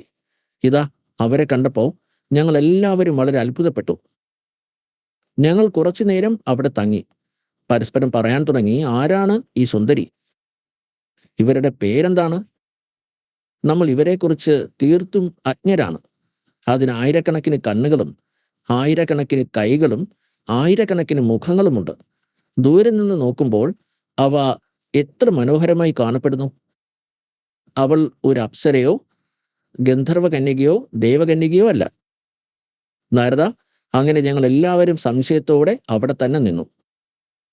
അപ്പോൾ ഭഗവാൻ വിഷ്ണു ആ സുന്ദരിയായ ദേവിയെ കണ്ട് ബുദ്ധിപൂർവം നിശ്ചയിച്ചു, ഇത് ഭഗവതി ജഗദംബികയാണ്. പിന്നെ അദ്ദേഹം പറഞ്ഞു, ഈ ഭഗവതി നമ്മുടെ എല്ലാവരുടെയും ആദി കാരണമാണ്. അവരുടെ പേരുകൾ മഹാവിദ്യ, മഹാമായ എന്നാണ്. ഇത് തികഞ്ഞ പ്രകൃതിയാണ്. അപ്പോൾ പുണ്യാത്മാക്കളെ, വിഷ്ണുവിന് എല്ലാം ഓർമ്മയിൽ വന്ന് പറയുന്നു. കാരണം കാലൻ വിഷ്ണുവിൻ്റെ ബുദ്ധി തുറന്നു കൊടുത്തു. ഇനി നമ്മൾ 120 പേജ് വായിക്കാം. സംക്ഷിപ്ത ദേവി ഭാഗവതം ഗോരഖ്പൂരിലെ ഗീതാ പ്രസിൽ നിന്നാണ് പ്രസിദ്ധീകരിച്ചിരിക്കുന്നത്. അവർ ഒരു ദിവ്യാംഗനയാണ്. വിഷ്ണുജി തൻ്റെ ഭൂതകാലത്തെക്കുറിച്ച് പറയുന്നു. ഇതിനെക്കുറിച്ച് ഒരു ചെറിയ ബാക്ക്ഗ്രൗണ്ട് വിഷ്ണുവിന് കാലഭഗവാനും ദുർഗാദേവിയും കാണിച്ചു കൊടുത്തു. ഇവർ ദിവ്യാംഗനയായ സ്ത്രീയാണ്. എനിക്ക് അവരെക്കുറിച്ചുള്ള ദർശനങ്ങളുണ്ടായി. ആ സമയത്ത് ഞാനൊരു ശിശു രൂപത്തിലായിരുന്നു. എന്നെ അവർ തൊട്ടിലാട്ടിക്കൊണ്ടിരുന്നു. വിഷ്ണുജിയുടെ ജനനത്തിൽ നേരിട്ടുള്ള തെളിവ് ശ്രീ വിഷ്ണു ഒരു ചെറിയ കുട്ടിയായിരുന്നു. വടവൃക്ഷത്തിൻ്റെ ഇലയിൽ ഒരു കിടക്ക വിരിച്ചു. അതിൽ കിടന്നുകൊണ്ട് ഞാൻ എൻ്റെ കാൽവിരൽ താമര പോലുള്ള വായിൽ കയറ്റി കുടിക്കുകയായിരുന്നു. ആഹാ, പറയുന്നു, ലോകാവസാന പ്രളയ ദർശനങ്ങൾ എനിക്ക് അനുഭവപ്പെട്ടു. ആ സമയത്ത് ഞാനൊരു ശിശുരൂപത്തിലായിരുന്നു. ഞാനൊരു കൊച്ചു കുട്ടിയായിരുന്നു. അവർ എന്നെ ആട്ടുകയായിരുന്നു. ഞാൻ എൻ്റെ കാൽവിരലുകൾ വലിച്ചു കുടിച്ചുകൊണ്ടിരുന്നു. ഇത് കണ്ടപ്പോൾ എനിക്ക് പണ്ടത്തെ ഒരു സംഭവം ഓർമ്മ വന്നു. അവർ നമ്മുടെ എല്ലാം അമ്മയാണ്. ആഹാ, ഇനി 121 പേജിൽ ഇപ്പോൾ വിഷ്ണുജി പറയുന്നു, ഭഗവാൻ വിഷ്ണു പറഞ്ഞു, പ്രകൃതി ദേവിക്ക് നമസ്കാരം, ഭഗവതിക്ക് തുടർച്ചയായ നമസ്കാരം. ഭഗവാൻ വിഷ്ണുജി ഇതിനെ സ്തുതിച്ചുകൊണ്ട് ഭഗവാൻ വരുന്നു. തുടക്കത്തിൽ വായിച്ച 123 പേജ് ഇവിടെ കാണാം. ഭഗവാൻ വിഷ്ണു തൻ്റെ അമ്മയായ ദുർഗയെ സ്തുതിക്കുന്നു. നീ ശുദ്ധ സ്വരൂപയാണ്. ഈ ലോകം മുഴുവൻ നിന്നിൽ നിന്നാണ് ഉത്ഭവിക്കുന്നത്. ഞാനും ബ്രഹ്മാവും ശങ്കരനും ഞങ്ങളെല്ലാവരും നിന്റെ കൃപയാൽ നിലനിൽക്കുന്നു.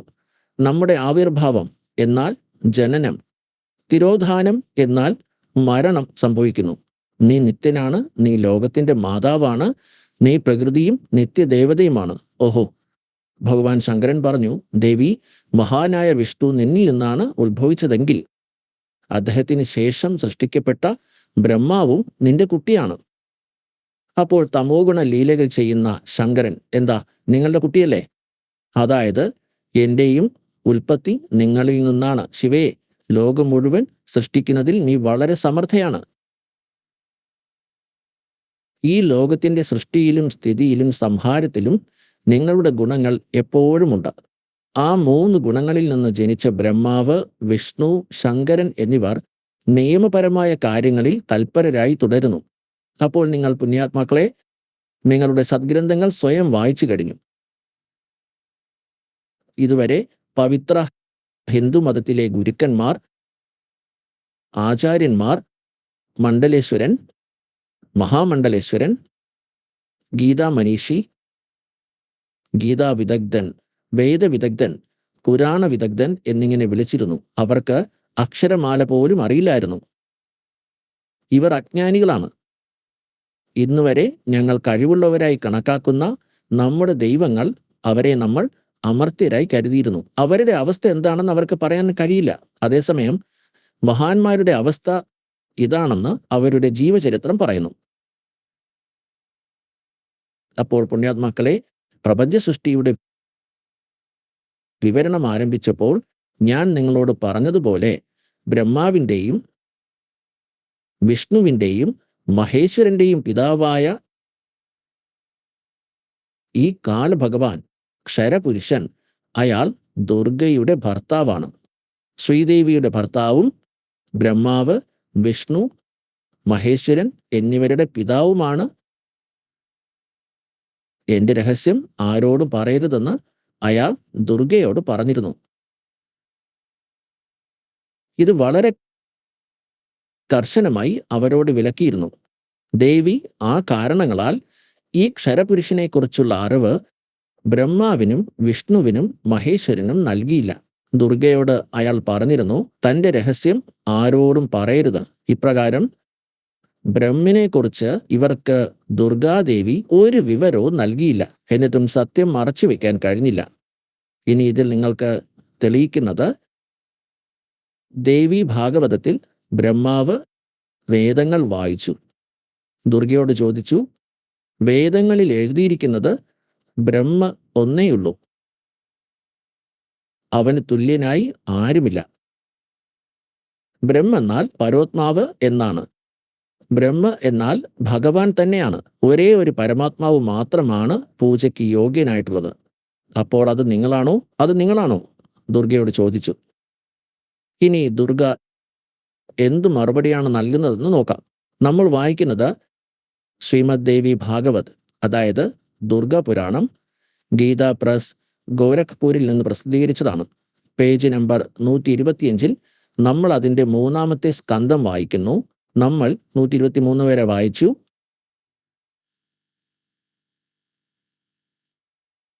ഇവിടെ 124 നോക്കൂ.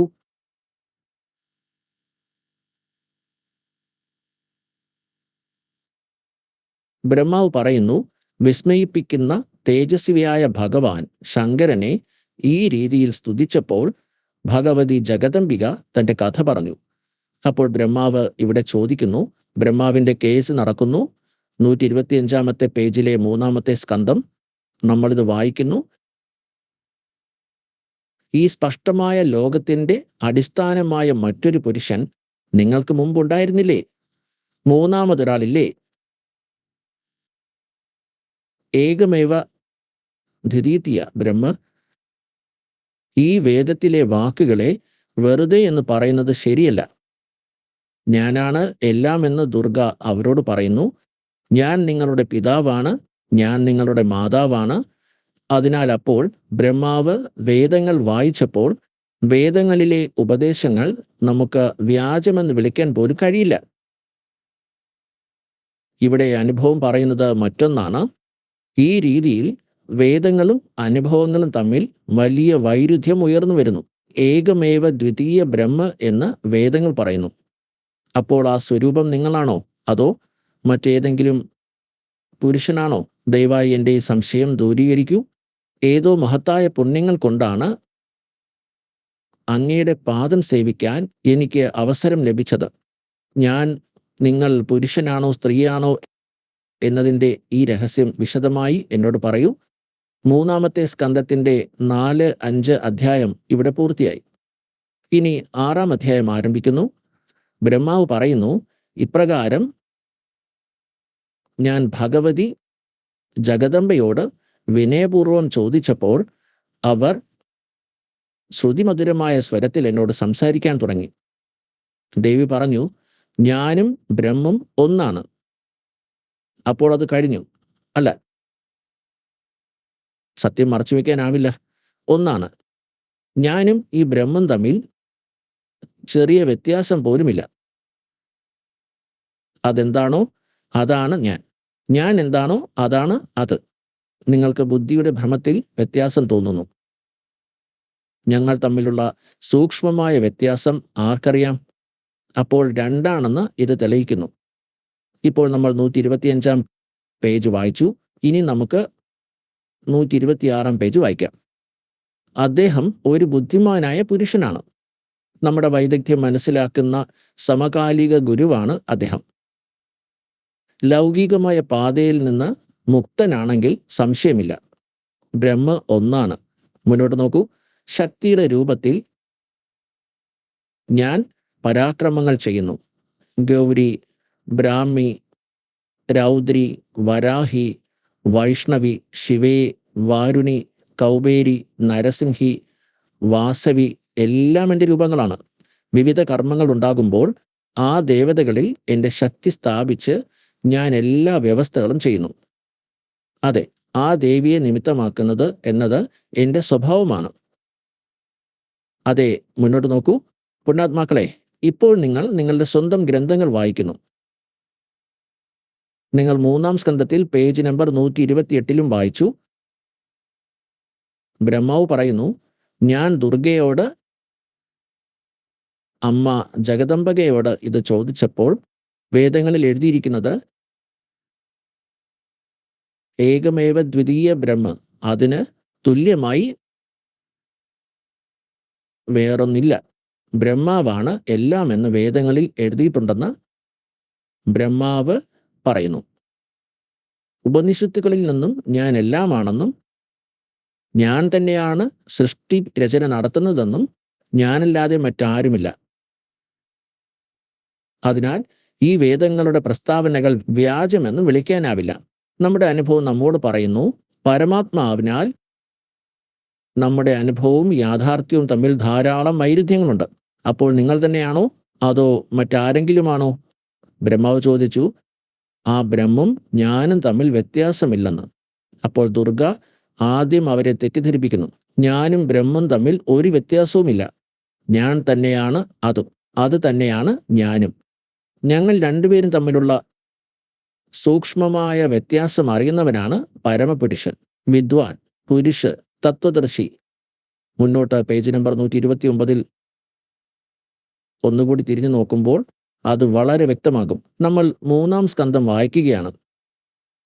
സംക്ഷിപ്ത ദേവി ഭാഗവതത്തിൻ്റെ പേജ് നമ്പർ 129 ഇവിടെ കാണാം. പ്രപഞ്ച സൃഷ്ടിയെക്കുറിച്ച് ഞാൻ ചുരുക്കത്തിൽ നിങ്ങളോട് പറഞ്ഞത് ഇങ്ങനെയാണ്. ഈ ദേവി പറയുന്നു, അല്ലെങ്കിൽ ദുർഗ പറയുന്നു, ദേവിയുടെ പ്രവചനം നടക്കുന്നു. ദേവി പറയുകയാണ് 129-ാം പേജിൽ. അങ്ങനെ സൃഷ്ടിയുടെ ക്രമം ഞാൻ നിങ്ങളോട് ചുരുക്കമായി പറഞ്ഞു. മഹാനുഭാവ് ദേവതകളെ ബ്രഹ്മാവ്, വിഷ്ണു, ശിവൻ എന്നിവരോട് ദുർഗ പറയുന്നു, ഇനി എൻ്റെ ജോലി തെളിയിക്കാൻ നിങ്ങളെല്ലാവരും ഉടനെ വിമാനത്തിൽ കയറി കൊടുമുടിയിലെത്തുക. നിങ്ങളുടെ മുന്നിൽ എന്തെങ്കിലും പ്രയാസകരമായ കാര്യം വന്നാൽ നിങ്ങൾ എന്നെ ഓർക്കുക. ഞാനപ്പോൾ നിങ്ങളുടെ മുമ്പിൽ പ്രത്യക്ഷപ്പെടും. ഹേ ദേവന്മാരെ, നിങ്ങളെപ്പോഴും എന്നെയും നിത്യനായ സനാതന പരമാത്മാവിനെയും ധ്യാനിക്കണം. ഇപ്പോൾ ഇതാ ഇവർ രണ്ടായി മാറിയിരിക്കുന്നു. അപ്പോൾ അവർ പറയുകയായിരുന്നു, ഞാൻ എല്ലാമാണെന്ന്. ഇപ്പോൾ ഈ ദുർഗ ബ്രഹ്മിനെ നിത്യദൈവം എന്ന് വിളിക്കുന്നു. ഞങ്ങൾ രണ്ടുപേരെയും, വീണ്ടും 2 പേർ എന്ന് വന്നിരിക്കുന്നു. ഓർത്തുകൊണ്ടിരിക്കുകയാണെങ്കിൽ നിങ്ങളുടെ കാര്യം പൂർത്തിയാകും എന്നതിൽ ഒരു സംശയവുമില്ല. ബ്രഹ്മാവ് പറയുന്നു, ഇത്രയും പറഞ്ഞുകൊണ്ട് ഭഗവതി ജഗദംബിക ഞങ്ങൾക്ക് വിട നൽകി. ശുദ്ധമായ സ്വഭാവത്തിൻ്റെ 6 ശക്തികളിൽ നിന്ന് ലക്ഷ്മിയെ ഭഗവാൻ വിഷ്ണുവിനും, മഹാകാളിയെ ശങ്കരനും, മഹാസരസ്വതിയെ എൻ്റെ ഭാര്യയാക്കാനും അനുമതി നൽകി. അപ്പോൾ ഞങ്ങൾ ആ സ്ഥലത്ത് നിന്ന് പുറപ്പെട്ടു. മറ്റ് സ്ഥലങ്ങളിൽ ഞങ്ങൾ 3 പേരെയും പുരുഷന്മാരായി ബഹുമാനിക്കപ്പെട്ടു. പരമേശ്വരൻ കബീർജി സൃഷ്ടിച്ച പ്രപഞ്ചത്തെക്കുറിച്ചും ഈ പ്രപഞ്ചങ്ങളുടെ എല്ലാം എപ്പോൾ എങ്ങനെ സൃഷ്ടിക്കപ്പെട്ടുവെന്നും ഈ ദാസൻ നിങ്ങളോട് പറഞ്ഞിട്ടുണ്ട്. ഈ ദാസ് നിങ്ങളോട് ഇത് വാമൊഴിയായി പറഞ്ഞു. 600 വർഷങ്ങൾക്ക് മുമ്പ് പരമേശ്വർ കബീർജി നമുക്ക് നൽകിയ അറിവ് ഇന്ന് നമ്മുടെ വേദങ്ങളിൽ ഉണ്ടെന്ന് ഈ ഗ്രന്ഥങ്ങൾ തെളിയിച്ചിട്ടുണ്ട്. ഈ വ്യാജ ഗുരുക്കന്മാർക്കും അധ്യാപകർക്കും വേദങ്ങളെക്കുറിച്ചും ശാസ്ത്രങ്ങളെക്കുറിച്ചും അറിവില്ല. ബ്രഹ്മാവ്, വിഷ്ണു, മഹേശ്വരൻ എന്നിവർ അമർത്യരാണെന്ന് അവർ പറയുന്നു. അവർക്ക് മാതാപിതാക്കളില്ല. അവർ സർവേശ്വരനാണ്, മഹേശ്വരനാണ്. ഇപ്പോൾ ദുർഗ എന്ന സങ്കല്പം വ്യക്തമാക്കിയിരിക്കുന്നു. ദുർഗയാണ് അവരുടെ അമ്മ എന്ന്. ഫൈനലായി 3 പേരെയും ദുർഗ വിവാഹം കഴിപ്പിച്ചു. ദുർഗ തൻ്റെ 3 രൂപങ്ങൾ സൃഷ്ടിച്ചു. എന്നിട്ട് സ്വയം അവൾ തന്നെ പറയുന്നത്, ഒന്നിൽ നിന്നാണ് ഞാൻ പലതായി മാറുന്നതെന്ന്. 3 രൂപങ്ങൾ ധരിച്ച് അവർ 3 പുത്രന്മാരുടെയും വിവാഹം കഴിപ്പിച്ചു. ഇപ്പോൾ പ്രശ്നം അവശേഷിക്കുന്നു, അവരുടെ അച്ഛൻ ആരാണ്? ഈ കൺസെപ്റ്റ് ക്ലിയർ ചെയ്യാം. ഈ രഹസ്യത്തിൻ്റെ സംശയം ശിവപുരാണം വഴി ദൂരീകരിക്കപ്പെടും. വ്യാജമായ ഹിന്ദു മതത്തിലെ ഈ വ്യാജമായ ഗുരുക്കന്മാർക്ക് ഇന്നുവരെ വായിക്കാനോ മനസ്സിലാക്കാനോ കഴിയാത്ത നമ്മുടെ പവിത്ര ഗ്രന്ഥങ്ങൾ നിങ്ങളെ പഠിപ്പിക്കാം. അവർക്ക് സംസ്കൃത ഭാഷയിൽ മാത്രമേ അറിവുണ്ടായിരുന്നുള്ളൂ. പക്ഷേ തത്വചിന്തയിൽ അറിവുണ്ടായിരുന്നില്ല. നമ്മൾ ഇവരെ സംസ്കൃത ഭാഷ അറിയാവുന്ന ഋഷിമാർ, മഹാഋഷി, ബ്രാഹ്മണൻ എന്നാണ് കണക്കാക്കിയിരുന്നത്. അവർ വേദങ്ങളും പുരാണങ്ങളും ശരിയായി വായിച്ചിരിക്കണമെന്ന് നമ്മൾ വിശ്വസിച്ചു. അദ്ദേഹം നമ്മളോട് പറഞ്ഞത് ശരിയായിരിക്കണം. പരമേശ്വർ കബീർ ദേവ് ജി, കബീർ സാഹിബ് ജി 600 വർഷങ്ങൾക്ക് മുമ്പ് ബനാറസിൽ ഒരു നെയ്ത്തുകാരൻ്റെ രൂപത്തിൽ വന്നിരുന്നു. അവരെല്ലാം അദ്ദേഹം കള്ളം പറയുകയാണെന്ന് പറയാറുണ്ടായിരുന്നു. ഇവർക്ക് സദ്ഗ്രന്ഥങ്ങളെക്കുറിച്ച് പരിചിതമല്ല, പരമാത്മാവിൻ്റെ പരിഭാഷയെക്കുറിച്ച് പരിചിതമല്ല. അതുകൊണ്ട് അക്കാലത്ത് നമ്മൾക്ക് അത് വിശ്വസിക്കാൻ കഴിഞ്ഞില്ല. കാരണം ഈ വ്യാജ ഗുരുക്കന്മാരും അധ്യാപകരും പറഞ്ഞിരുന്നു കബീർ നിരക്ഷരനാണെന്നും അദ്ദേഹത്തിന് സംസ്കൃത ഭാഷ അറിയില്ലെന്നും. ബ്രഹ്മാവ്, വിഷ്ണു, ശിവൻ എന്നിവരെക്കുറിച്ച് കള്ളം പറയുന്നുവെന്നും അവരുടെ ജനന മരണങ്ങൾ പറയുന്നുവെന്നും അവരുടെ മാതാപിതാക്കളെക്കുറിച്ച് പറയുന്നുവെന്നും കബീർജി കള്ളം പറയുന്നു. കബീർ പരമേശ്വർജി തൻ്റെ സ്നേഹനിധി ആത്മാവായ ധർമ്മദാസ് ജിയോട് പറഞ്ഞിരുന്നു, ധർമ്മദാസ്, കലിയുഗത്തിലെ 5505 വർഷങ്ങൾ കടന്നു പോകുമ്പോൾ ഇന്ന് ഞാൻ നിങ്ങളോട് പറയുന്ന എൻ്റെ ഈ വാക്കുകൾ സത്യമാകുമെന്ന്. അബ് മേം തുംസേ കഹൂ ചിതായി ത്രിദേവൻ കി ഉൽപ്പത്തി ഭായി മാ അഷ്ടങ്ങി പിതാ നിരഞ്ജൻ ഏ ജമ ദാരുൺ വാംശൻ അഞ്ജൻ തീൻ പുത്ര അഷ്ടങ്ങി ജായേ ബ്രഹ്മ വിഷ്ണു ശിവന് നാം ധരായേ. ഇന്ന് ഞാൻ നിങ്ങളോട് പറയുന്നത് ബ്രഹ്മാവിൻ്റെയും വിഷ്ണുവിൻ്റെയും ശിവന്റെയും മാതാവ് ദുർഗയാണെന്നും പിതാവ് നിരഞ്ജനാണെന്നും അദ്ദേഹം കാൽ ക്ഷരപുരുഷനാണെന്നുമാണ്. ഇന്നു മുതൽ 5505 വർഷങ്ങൾക്ക് ശേഷം കലിയുഗം കടന്നു പോകുമ്പോൾ മാത്രമേ എൻ്റെ ഈ വചനം യാഥാർത്ഥ്യമാകൂ. കലിയുഗത്തിൽ ഇന്ന് ഈ സമയം വന്നിരിക്കുന്നു. 5500 അത് നിർമ്മിക്കപ്പെട്ടത് BC 2000 വർഷത്തിലാണ്. ഞാൻ നിങ്ങൾക്ക് ചില തെളിവുകൾ തരാം. നിങ്ങൾക്ക് ഈ കോൺസെപ്റ്റ് ക്ലിയർ ചെയ്ത് തരാം. കലിയുഗത്തിലെ 5500 വർഷങ്ങൾ 5500 വർഷം ഇപ്പോൾ നടന്നുകൊണ്ടിരിക്കുന്നു. 5511 ഇന്ന് നടക്കുന്നുണ്ടെന്നും ഇതിന് 5 വർഷം മുമ്പ് 2000-ൽ അത് 5505 വർഷമാകുന്നുവെന്ന് മനസ്സിലാക്കുക. ഞാൻ നിങ്ങൾക്ക് തെളിയിച്ചു തരാം. ഇത് നോക്കൂ, ഇതൊരു ഹിമാലയൻ തീർത്ഥാണ്. ഈ പുസ്തകത്തിൻ്റെ പേര്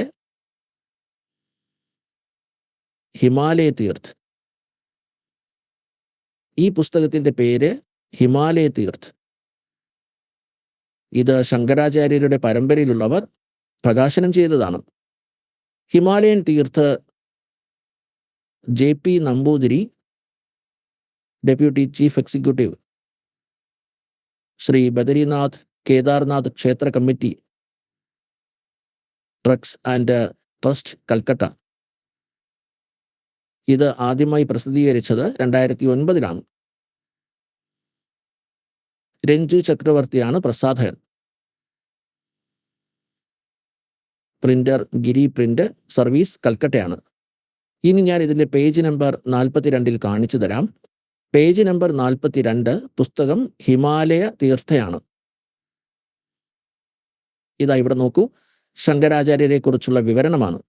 ആദി കേദാരേശ്വരൻ്റെ മുന്നിൽ ശങ്കരാചാര്യജിയുടെ ഒരു ദിവ്യ മാർബിൾ പ്രതിമയുണ്ട്.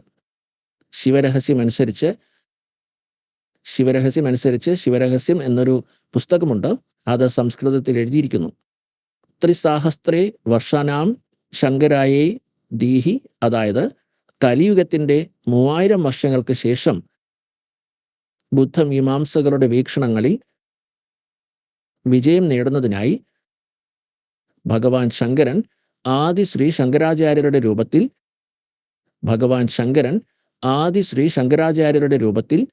കലിയുഗത്തിലെ 3000 വർഷം കഴിയുമ്പോൾ പ്രത്യക്ഷപ്പെടും.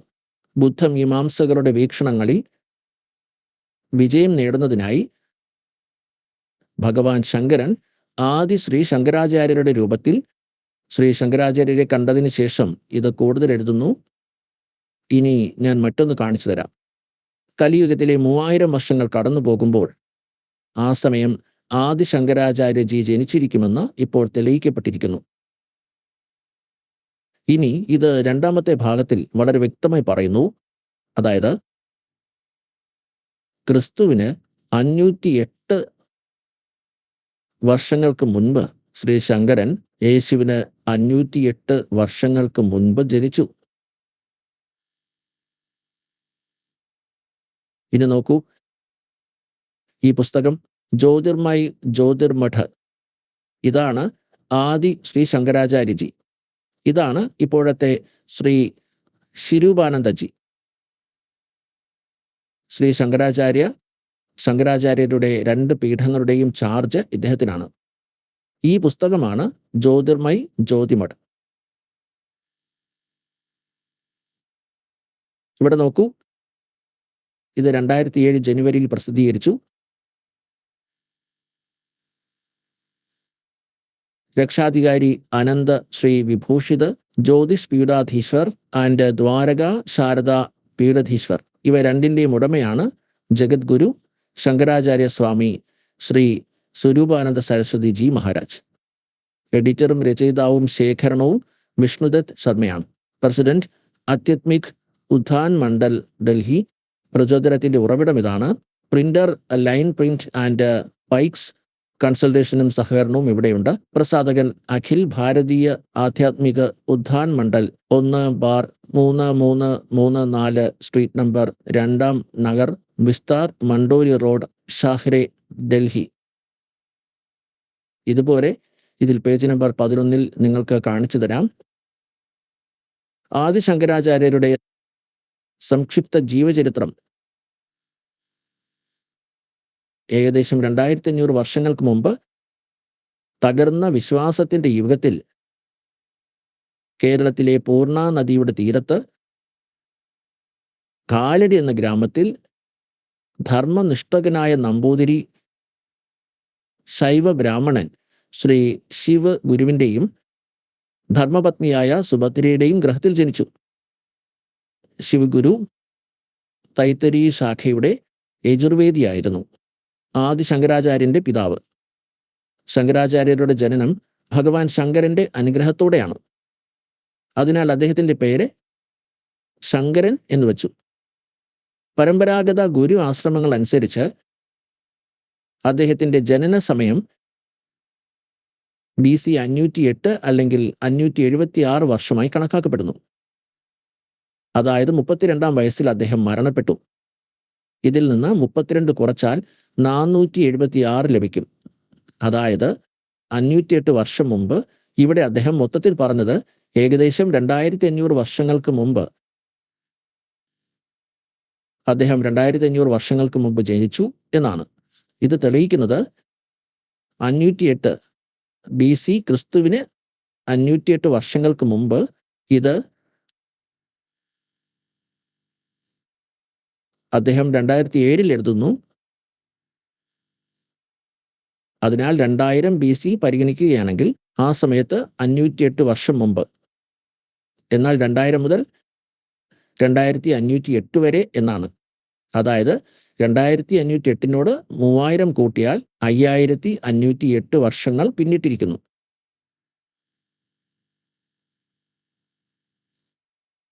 ആയിരത്തി 1994 മുതൽ ഈ ദാസിന് ഈ നാമം നൽകാൻ അനുമതി ലഭിച്ചു.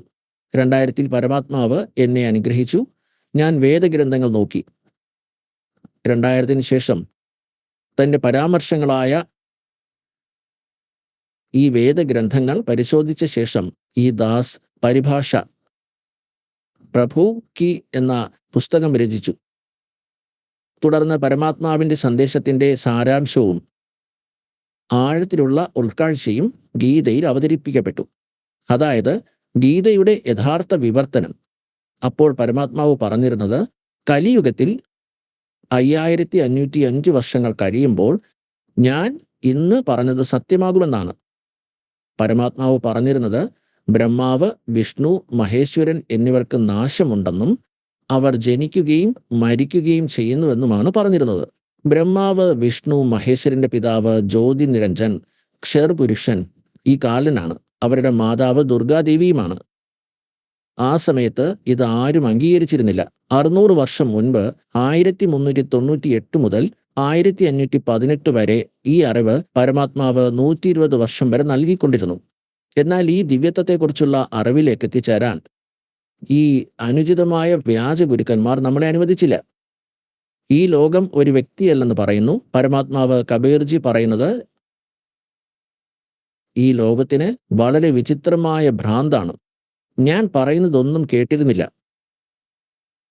വ്യാജഗുരുക്കന്മാരായവരെ ശരിയായ രീതിയിൽ വിശ്വസിക്കുകയും അവരുടെ ദന്തകഥകൾ സത്യമാണെന്ന് കരുതുകയും ചെയ്യുന്നു. നാം പറയുന്നതൊന്നും വിശ്വസിക്കാൻ തയ്യാറാകുന്നില്ല. അതിനാൽ ഇതിനായി പരമാത്മാവ് ഒരു സമയം സെലക്ട് ചെയ്തത് കലിയുഗത്തിൻ്റെ ആ സമയം വരുമ്പോൾ എല്ലാവരെയും ഞാൻ ശിക്ഷിതരാക്കും. ജനങ്ങൾ വിദ്യാഭ്യാസം നേടിയാൽ, ശ്രദ്ധയോടുകൂടി വിദ്യാഭ്യാസം നേടിയാൽ അവർക്ക് സ്വന്തം കണ്ണുകളിലൂടെ പവിത്ര ഗ്രന്ഥങ്ങൾ വായിക്കാൻ കഴിയുകയുള്ളൂ. അവരുടെ തല കറങ്ങും. നമുക്ക് പരമാത്മാവിനെ വേണം. നമുക്ക് ഈ എല്ലാ പവിത്ര ഗ്രന്ഥങ്ങളും, പവിത്രമായ 4 വേദങ്ങളും, പവിത്രമായ 18 പുരാണങ്ങളും, പവിത്ര ശ്രീമദ് ഭഗവത്ഗീത നമ്മൾ സത്യമാണെന്ന് കരുതിയിരുന്നു, സത്യമാണെന്ന് കരുതുന്നു. അതിൽ എഴുതിയിരിക്കുന്നത് ഇന്ന് നമ്മൾ സ്വീകരിക്കുകയും വേണം. ഈ ലോകവേദങ്ങൾ കേൾപ്പിക്കുന്ന ആചാര്യന്മാരെ നമ്മൾ ഉപേക്ഷിക്കണം. ഇതിലാണ് നമ്മുടെ ബുദ്ധി. പരമേശ്വരൻ കബീർജി പറയുന്നു, അത് മനഃപൂർവ്വം അങ്ങനെയുള്ളവരെ ഉപേക്ഷിക്കുക, സ്വപ്നത്തിൽ പോലും അവരോട് കൂട്ടുകൂടാതിരിക്കുക. വളരെയധികം തെളിവുകൾ തന്നതിന് ശേഷം വ്യാജന്മാരുടെ അടുത്ത് നിന്ന് മാറുന്നില്ലെങ്കിൽ, സത്യത്തെ ഗ്രഹിക്കുന്നില്ലെങ്കിൽ അതിനുവേണ്ടി പറഞ്ഞതാണ് അങ്ങനെയുള്ളവരുടെ കൂട്ട് സ്വപ്നത്തിൽ പോലും ഉണ്ടാകരുത് എന്ന്. ഇങ്ങനെയുള്ളവരോട് പറയാനുള്ളത്, ഇത്രയുമൊക്കെ കണ്ടിട്ടും അംഗീകരിക്കുന്നില്ല എങ്കിൽ അവരിൽ നിന്നും ദൂരെ നിൽക്കുന്നത് തന്നെയാണ് നല്ലത്. ഈ ആദി ശങ്കരാചാര്യർക്കും ഈ ശങ്കരാചാര്യർക്കും ബ്രഹ്മാവ്, വിഷ്ണു, മഹേശ്വരന്റെ സ്ഥിതിയെക്കുറിച്ച് അറിയില്ല. അവർ അവിനാശിയാണെന്ന് പറയുന്നു. അതിനാൽ പുണ്യാത്മാക്കളെ, പരമാത്മാവ് കബീർജി പറയുന്നത് ഒന്നോ രണ്ടോ ആളുകൾ മാത്രമല്ല, ലോകം മുഴുവനും മറന്നു. അപ്പോൾ നമുക്ക് മുന്നോട്ട് പോകാം. ശ്രീ ബ്രഹ്മാവിൻ്റെയും ശ്രീ വിഷ്ണുവിൻ്റെയും മഹേശ്വരൻ്റെയും പിതാവിനെ ക്ലിയർ ആക്കേണ്ടതുണ്ട്. അവരുടെ തന്നെ ജീവചരിത്രത്തിൽ ഇനി ശിവപുരാണം നിങ്ങളെ കാണിക്കുന്നു. ഇത് നോക്കൂ, ശിവപുരാണം, സംക്ഷിപ്ത ശിവപുരാണം, വലിയ അക്ഷരങ്ങൾ മാത്രം ഹിന്ദിയിൽ. ഗീതാ പ്രസ് ഗോരഖ്പൂരിൽ നിന്നും പ്രകാശനം ചെയ്തിരിക്കുന്നു. വലിയ അക്ഷരങ്ങൾ മാത്രം ഹിന്ദിയിൽ ടൈപ്പ് ചെയ്തിരിക്കുന്നു. എഡിറ്റർ ഹനുമാൻ പ്രസാദ് പോഡ്ദാർ.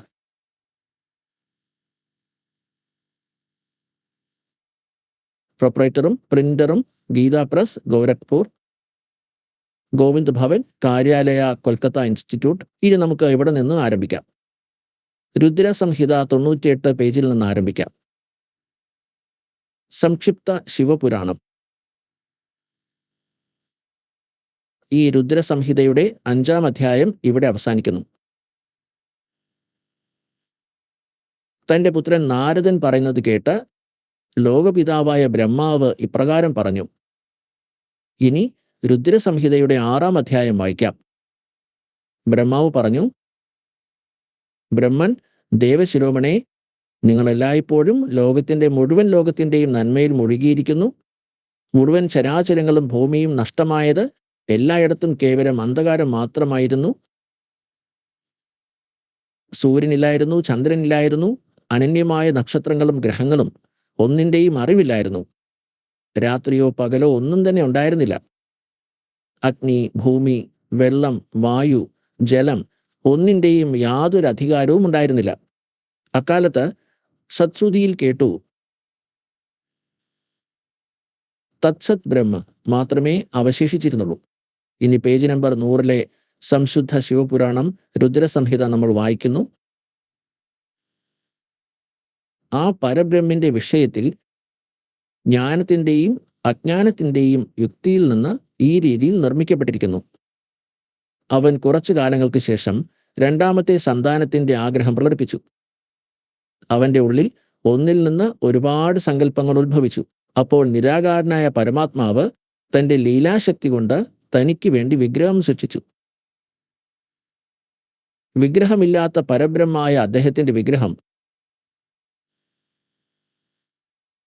ഭഗവാൻ സദാശിവനാണ്. പ്രാചീനകാലത്തെ വിദ്വാൻമാര് അദ്ദേഹത്തെയാണ് പരമാത്മാവായി കണക്കാക്കിയിരുന്നത്. ആ സമയം ഏകാഗിയായിരുന്ന, സ്വന്തം ഇഷ്ടത്തിന് വിഹരിച്ചുകൊണ്ടിരുന്ന ആ സദാശിവൻ തൻ്റെ വിഗ്രഹത്തിൽ നിന്ന് സ്വയം ഒരു ശക്തി സൃഷ്ടിച്ചെടുത്തു. അതൊരിക്കലും തൻ്റെ ശരീരത്തിൽ നിന്ന് ഒരിക്കലും വേർപെടുത്താൻ കഴിയില്ല. പരാശക്തി പ്രധാന പ്രകൃതിയായാണ് കണക്കാക്കുന്നത്. ആരാണ്? അത് ദുർഗയാണ്. അത് കാലിൻ്റെ ശരീരത്തിൽ നിന്ന് പുറത്തു വന്നതാണ്. ആ സമയം ഏകാഗിയായിരുന്ന, സ്വന്തം ഇഷ്ടത്തിന് വിഹരിച്ചുകൊണ്ടിരുന്ന ആ സദാശിവൻ, ശിവൻ ആരാണ്? അത് കാലനാണ്. തൻ്റെ വിഗ്രഹത്തിൽ എന്നുവെച്ചാൽ ശരീരത്തിൽ നിന്ന് സ്വയം ഒരു ശക്തി സൃഷ്ടിച്ചെടുത്തു. ഇത് ബ്രഹ്മാവ് പറയുന്നു. അപ്പോൾ പരമേശ്വർ കബീർജി പറഞ്ഞത്, കാലൻ ദുർഗയെ ഭക്ഷിച്ചു. അദ്ദേഹത്തിന്റെ വയറിൽ നിന്ന് പരമേശ്വരൻ കബീർജിയാണ് ദുർഗയെ പുറത്തെടുത്തത്. ഇവിടെ അതുമായി സാമ്യമുള്ള കാര്യങ്ങളാണ്. എന്തെന്നാൽ കബീർ പരമേശ്വരൻ ബ്രഹ്മാവിന് ഈ അറിവ് പറഞ്ഞു കൊടുത്തിരുന്നു. കൂടാതെ ബ്രഹ്മാവ് തന്റെ അറിവും കബീറിൽ നിന്ന് കിട്ടിയ അറിവും ചേർത്ത് ഇതിനെ ശിരസ വഹിച്ചു. ആ സമയം ഏകാഗിയായിരുന്ന സ്വന്തം ഇഷ്ടത്തിന് വിഹരിച്ചുകൊണ്ടിരുന്ന ആ സദാശിവൻ തന്റെ ശരീരത്തിൽ നിന്ന് സ്വയം ഒരു സ്വരൂപശക്തി സൃഷ്ടിച്ചു.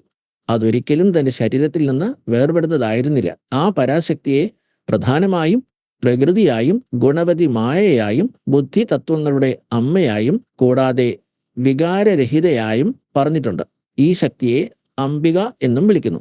ഓർമ്മിക്കേണ്ട കാര്യം, ശ്രീ ദുർഗയെ പ്രകൃതി എന്നും വിളിക്കുന്നു. സർവേശ്വരി, ത്രിദേവ് ജനനി, 3 ദേവന്മാരുടെയും മാതാവ്, ബ്രഹ്മാവിൻ്റെയും വിഷ്ണുവിൻ്റെയും ശിവന്റെയും മാതാവായ ദുർഗയെയാണ് പറയുന്നത്. അവർ ത്രിദേവി ജനനിയാണ്. നിത്യ എന്നും മൂലകാരണമെന്നും പറയുന്നു. സദാശിവനിലൂടെ പ്രകടമാക്കപ്പെട്ട ആ ശക്തിക്ക് 8 കൈകളുണ്ട്. ഇത് ശ്രീ ദുർഗാദേവിയെക്കുറിച്ചാണ്.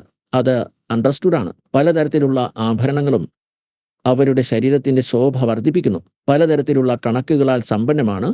കൂടാതെ പലതരത്തിലുള്ള അസ്ത്രശസ്ത്രങ്ങൾ ധരിച്ചിട്ടുണ്ട്. ഏകാകിനി ആയിരുന്നിട്ടും അവർ യാദൃച്ഛികമായ മായയിൽ അനേകമായി തീരുന്നു. ഇവർ തന്നെയാണ് 3 രൂപവും ധരിച്ചത്. സാവിത്രി, ലക്ഷ്മി, പിന്നെ ഉമ. അവരാണ് ബ്രഹ്മാവിനെയും വിഷ്ണുവിനെയും ശിവനെയും വിവാഹം ചെയ്തത്. ഏകാകിനി ആയിരുന്നിട്ടും മായയുടെ യാദൃച്ഛികതയാൽ അനേകരായിത്തീരുന്നു. ഇത് സദാശിവനെക്കുറിച്ചാണ്. ഇത് ക്ഷരപുരുഷനെക്കുറിച്ചുള്ള അറിവാണ്. ബ്രഹ്മാവ്, വിഷ്ണു, മഹേശ്വരൻ അവരുടെ പിതാവിന്റെ വിഷയത്തിൽ അദ്ദേഹത്തെ പരംപുരുഷെന്നും ഈശ്വരനെന്നും ശിവനെന്നും ശംഭോ എന്നും കൂടാതെ മഹേശ്വർ എന്നും പറയുന്നു. ഇനി നോക്കൂ, 101 പേജിൽ രുദ്രസംഹിതയിലെ 6-ാം അധ്യായം നമ്മൾ വായിക്കുകയാണ്. അദ്ദേഹം തന്റെ ശരീരം മുഴുവനും ഭസ്മം പൂശിയിരുന്നു. ഓഹോ, ആ കാലരൂപി ബ്രഹ്മനെ കാലനെന്നോ ബ്രഹ്മെന്നോ ക്ഷരപുരുഷനെന്നോ ജ്യോതിനിരഞ്ജനെന്നോ പറയും. ആ കാലരൂപിയായ ബ്രഹ്മ ഒരു സമയം ശക്തിയുടെ കൂടെ നാഥൻ, അല്ല ശക്തിയുടെ കൂടെ അഥവാ ദുർഗയുടെ കൂടെ ശിവലോകം എന്നു പേരുള്ള ഒരു പ്രദേശം നിർമ്മിച്ചു. ആ ഉത്തമ പ്രദേശത്തെ കാശി എന്ന് വിളിക്കുന്നു. ഇത് പരമമായ മോക്ഷത്തിനുള്ള സ്ഥലമാണ്. അത് എല്ലാറ്റിനും മീതെ ഇരിക്കുന്നതാണ്. അവർ പ്രിയയുടെ രൂപവും പ്രിയതമന്റെ രൂപവും ശക്തിയും ശിവനും പ്രിയയും പ്രിയതമനും എന്നുവെച്ചാൽ പത്നിയുടെയും പതിയുടെയും രൂപത്തിൽ ദുർഗയും കാലനും ഈ കാലരൂപിയായ ബ്രഹ്മ ഇതിനെ സദാശിവ എന്നോ പറയും. ബ്രഹ്മാവ്, വിഷ്ണു, ശിവന്റെയും പിതാവ്, ദുർഗയും കാലനും പരമാനന്ദ സ്വരൂപങ്ങളാണ്. ആ മനോഹരമായ പ്രദേശത്ത് നിത്യവും വസിക്കുന്നു. ശിവൻ ഇവിടെ കാലരൂപി ബ്രഹ്മാണ്. കാരണം തന്റെ പുത്രനെ പോലെ ശിവന്റെ രൂപവും ധാരണം ചെയ്യാറുണ്ട്. ഒരിക്കലും തന്റെ ശരിയായ രൂപത്തിൽ ആരുടെയും മുമ്പിൽ വരാറില്ല. ശിവ്, അതായത് ഈ കാലൻ, കാലരൂപി ബ്രഹ്മ ശിവനും ശിവയും കാലനും ദുർഗയും പ്രളയകാലത്തെയും ആ പ്രദേശത്തെ അവരുടെ സാന്നിധ്യത്തിൽ മുക്തമാക്കിയിരുന്നില്ല. ദേവർഷി ബ്രഹ്മാവ് നാരദനോട് പറയുന്നു, ഒരു സമയം ആനന്ദവനത്തിൽ മരിച്ചുകൊണ്ടിരുന്ന ശിവയുടെയും ശിവന്റെ മനസ്സിൽ കാലന്റെയും ദുർഗയുടെയും മനസ്സിൽ ദുർഗയുടെയും കാലന്റെയും മനസ്സിൽ ക്ഷരപുരുഷന്റെ മനസ്സിൽ മറ്റൊരു പുരുഷന്റെ സൃഷ്ടിയും കൂടി ചെയ്യാനുള്ള ആഗ്രഹമുണ്ടായി. എന്നുവെച്ചാൽ ഒരു കുട്ടിയെ സൃഷ്ടിക്കണം, ആൺകുട്ടി. അവനിൽ നീ സൃഷ്ടിയുടെ നടത്തിപ്പിന്റെ വലിയ ഉത്തരവാദിത്വം വെച്ചു കൊടുത്തിട്ട് നമ്മൾ 2 പേരും കാശിയിൽ താമസിച്ചു. ഇഷ്ടമനുസരിച്ച് ചുറ്റി നടന്നിട്ട് മോക്ഷപ്രാപ്തി നേടും. ഇപ്രകാരം നിശ്ചയിച്ച് ശക്തിയോടെ സർവവ്യാപിയായ പരമേശ്വരൻ ശിവൻ ഈ കാലരൂപി ബ്രഹ്മ ദുർഗയോടുകൂടെ രമിച്ചു. തന്റെ വാമഭാഗത്തിന്റെ 10ാമത്തെ അവയവത്തിൽ അമൃത് തടവി ഭാര്യയും ഭർത്താവുമായി പെരുമാറി. അപ്പോൾ അവിടെ ഒരു പുരുഷൻ പ്രത്യക്ഷമായി. ഒരു പുത്രൻ ഉത്ഭവിച്ചു. 102 പേജിൽ നോക്കൂ. 102 പേജിൽ സംശുദ്ധ ശിവപുരാണം നമ്മൾ വായിക്കുകയാണ്. അപ്പോൾ അവിടെ ഉത്ഭവിച്ച പുത്രനെ ഈ കാലരൂപി ബ്രഹ്മ അല്ലെങ്കിൽ ഈ ശിവൻ പറഞ്ഞു, വത്സ, വ്യാപകനായതുകൊണ്ട് നിന്റെ നാമം വിഷ്ണു എന്നറിയപ്പെടും. അപ്പോൾ ദുർഗ, കാൽ എന്നിവരിൽ നിന്ന് ഉത്ഭവിച്ച പുത്രന് വിഷ്ണു എന്ന് പേര് വിളിച്ചു. നിങ്ങൾ ഈ രുദ്രസംഹിതയുടെ 6-ാം അധ്യായം പഠിച്ചു. പുണ്യാത്മാക്കളെ, ഇത് നമ്മുടെ അതേ പവിത്ര ഗ്രന്ഥമാണ്. അതിനെ അടിസ്ഥാനമാക്കിയാണ് നാം ജ്ഞാനം ഗ്രഹിച്ചത്. ഈ ആചാര്യന്മാർ, ബ്രാഹ്മണർ, ഗുരുക്കർ ശിവപുരാണത്തിൽ ഇങ്ങനെ എഴുതിയിട്ടുണ്ടെന്ന് പറയുന്നു. വിഷ്ണു പുരാണത്തിൽ ഇങ്ങനെയാണ് എഴുതിയിരിക്കുന്നത്. ദേവി പുരാണത്തിൽ ഇങ്ങനെയാണ് എഴുതിയിരുന്നത്. അപ്പോൾ നാം ചിന്തിക്കുന്നു, ഇവർ പറയുന്ന കഥ ഇങ്ങനെയായിരിക്കും എഴുതിയിരുന്നത്. എന്തെന്നാൽ അവർക്ക് സംസ്കൃതം അറിയാം. ഇന്ന് ഈ പവിത്ര ഗ്രന്ഥം അവരുടെ ലോകവേദത്തിന് വിപരീതമായ അറിവാണ് നൽകുന്നത്.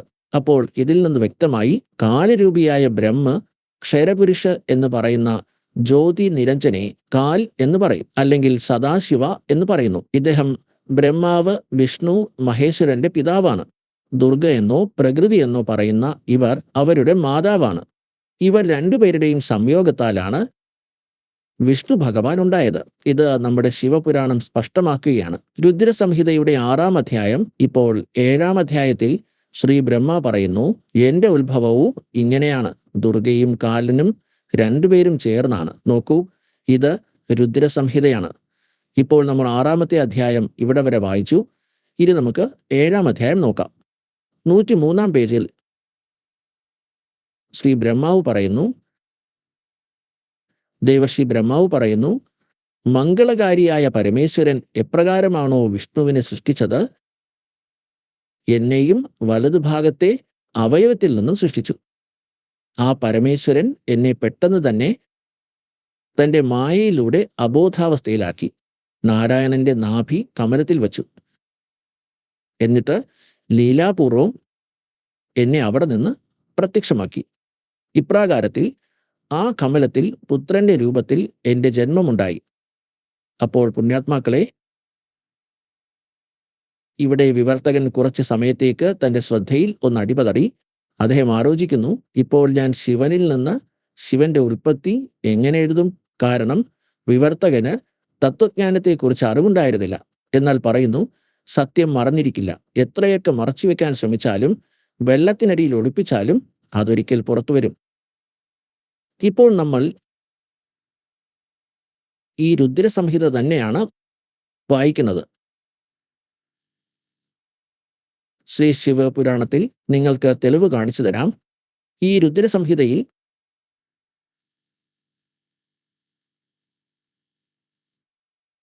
110-ാമത്തെ പേജിൽ ഇപ്പോൾ നമുക്കിവിടെ നോക്കാം. 9-ാം അധ്യായം അവസാനിക്കുന്നു. ലാസ്റ്റാണ്. ഇപ്പോൾ നമുക്കിവിടെ നോക്കാം.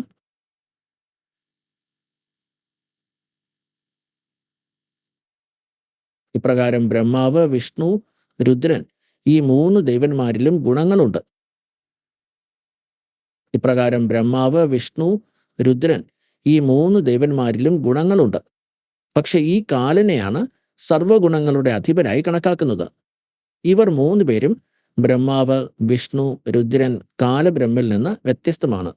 കുറച്ചുകൂടി വ്യക്തമാക്കി തരാം.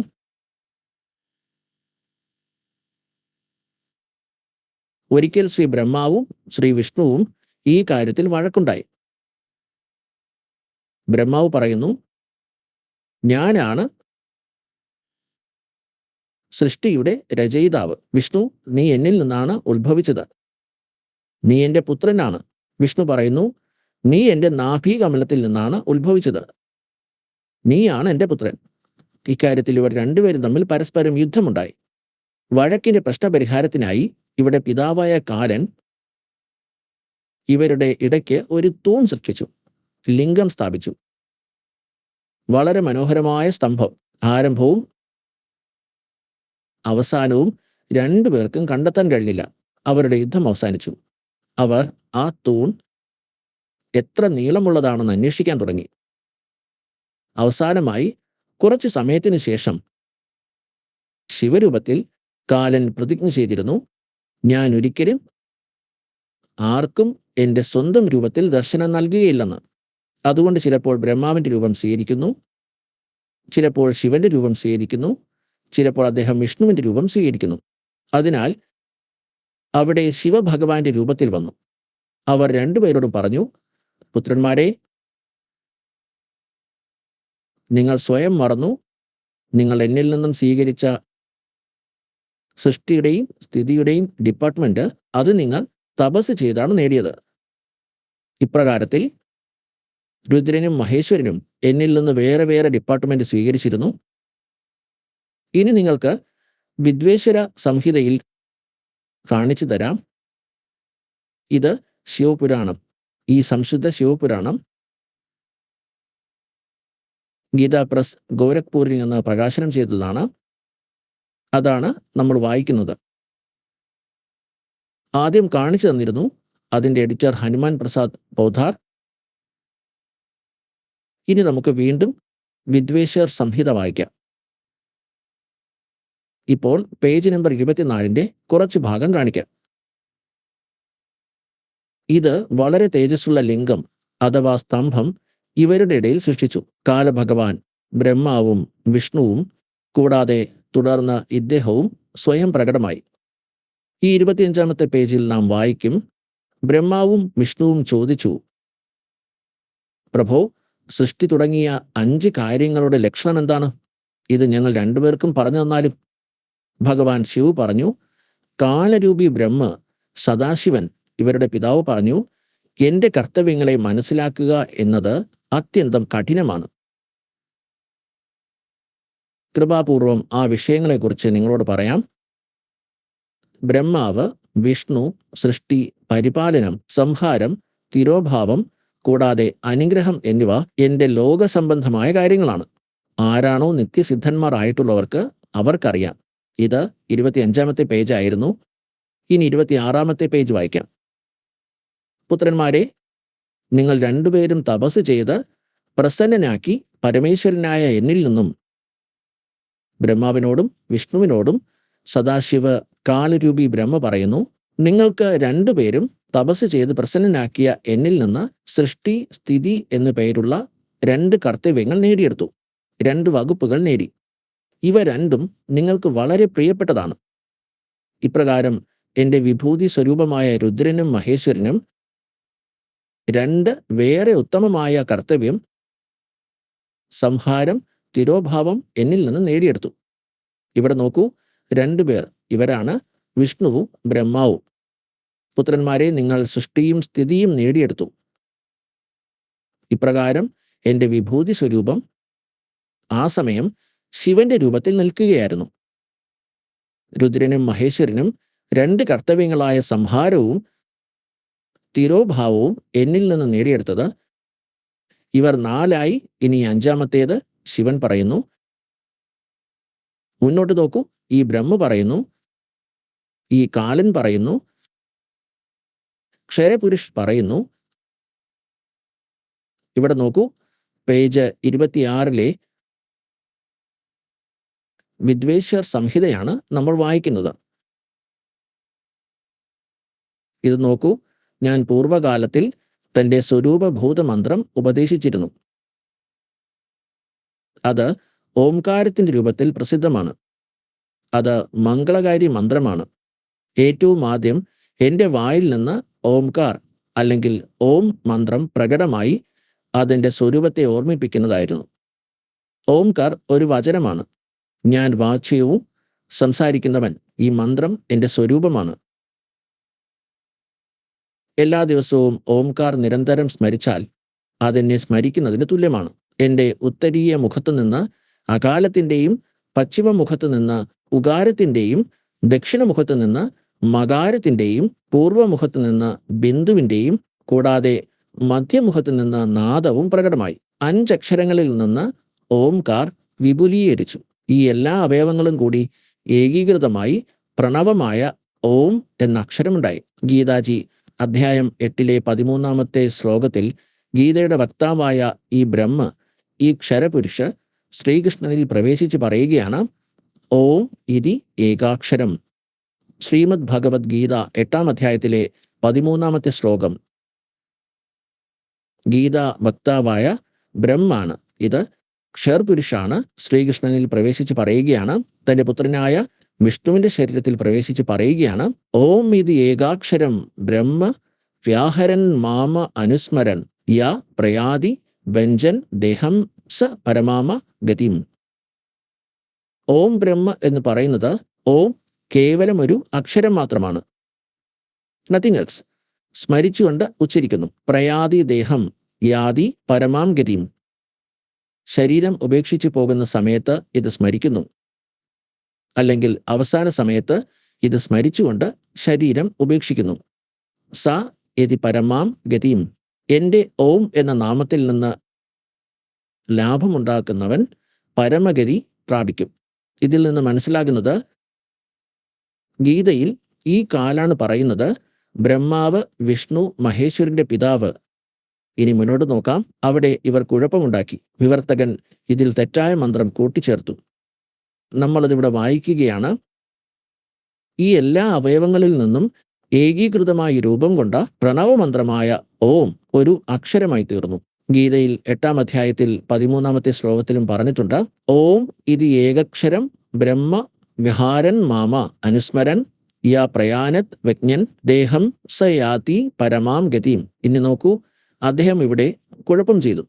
അദ്ദേഹം ഓം നമശിവായ ഈ പഞ്ചാക്ഷരി മന്ത്രം ഇവിടെ പറഞ്ഞിരിക്കുന്നത് തെറ്റാണ്. ഇത് തികച്ചും തെറ്റാണ്. ഇവിടെ എഴുതിയിരിക്കുന്നത് എല്ലാ അവയവങ്ങളിൽ നിന്ന് ഏകീകൃതമായി ആ പ്രണവ് ഓം നാമം ഒരു അക്ഷരമായി മാറി. ഇത് തെറ്റാണ്. ഓം നമശിവായ ഈ മന്ത്രം തെറ്റാണ്. ഇത് ശാസ്ത്രവിധി ത്യജിച്ച് തോന്നുന്ന രീതിയിലുള്ള ആചരണമാണ്. നമ്മളിത് ചെയ്യാൻ പാടില്ല. പുണ്യാത്മാക്കളെ, 600 വർഷങ്ങൾക്ക് മുമ്പ് പരമാത്മാവ്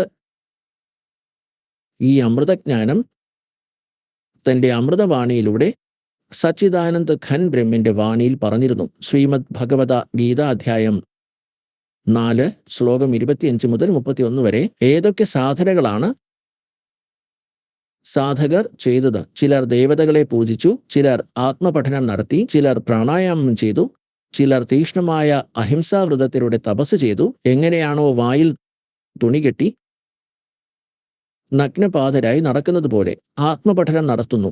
ചിലർ ഗീത പഠിക്കുന്നു, ചിലർ വേദം പഠിക്കുന്നു. എല്ലാ തപസ്വികളും അവരവരുടെ തപസ്സിനെ പാപനാശകം എന്ന് കരുതുന്നവരാണ്. എന്നാൽ 4-ാം അധ്യായത്തിലെ 32-ാം ശ്ലോകത്തിൽ പറയുന്നത് എന്തെന്നാൽ, ആ സച്ചിദാനന്ദ ഘനബ്രഹ്മിന്റെ ശബ്ദത്തിൽ ഈ യാഗങ്ങളെക്കുറിച്ചുള്ള അറിവ്, യാഗം എന്ന് വച്ചാൽ ധാർമ്മിക അനുഷ്ഠാനങ്ങളുടെ അറിവ്, വളരെ വിസ്തരിച്ച് പറഞ്ഞിട്ടുണ്ട്. 4-ാം അധ്യായത്തിലെ 34-ാം ശ്ലോകത്തിൽ പറഞ്ഞിരിക്കുന്നത്, ആ സച്ചിദാനന്ദ ഘൻ ബ്രഹ്മിന്റെ ശബ്ദത്തിൽ, അഥവാ ഏത് ജ്ഞാനമാണ് സ്വയം പരമേശ്വരൻ തൻ്റെ കമലമുഖത്ത് നിന്ന് പറഞ്ഞത്, ആ സച്ചിദാനന്ദ ഘൻ ബ്രഹ്മിന്റെ വാണിയെ ബ്രഹ്മണേ മുഖേ എന്ന് പറഞ്ഞിട്ടുണ്ട്.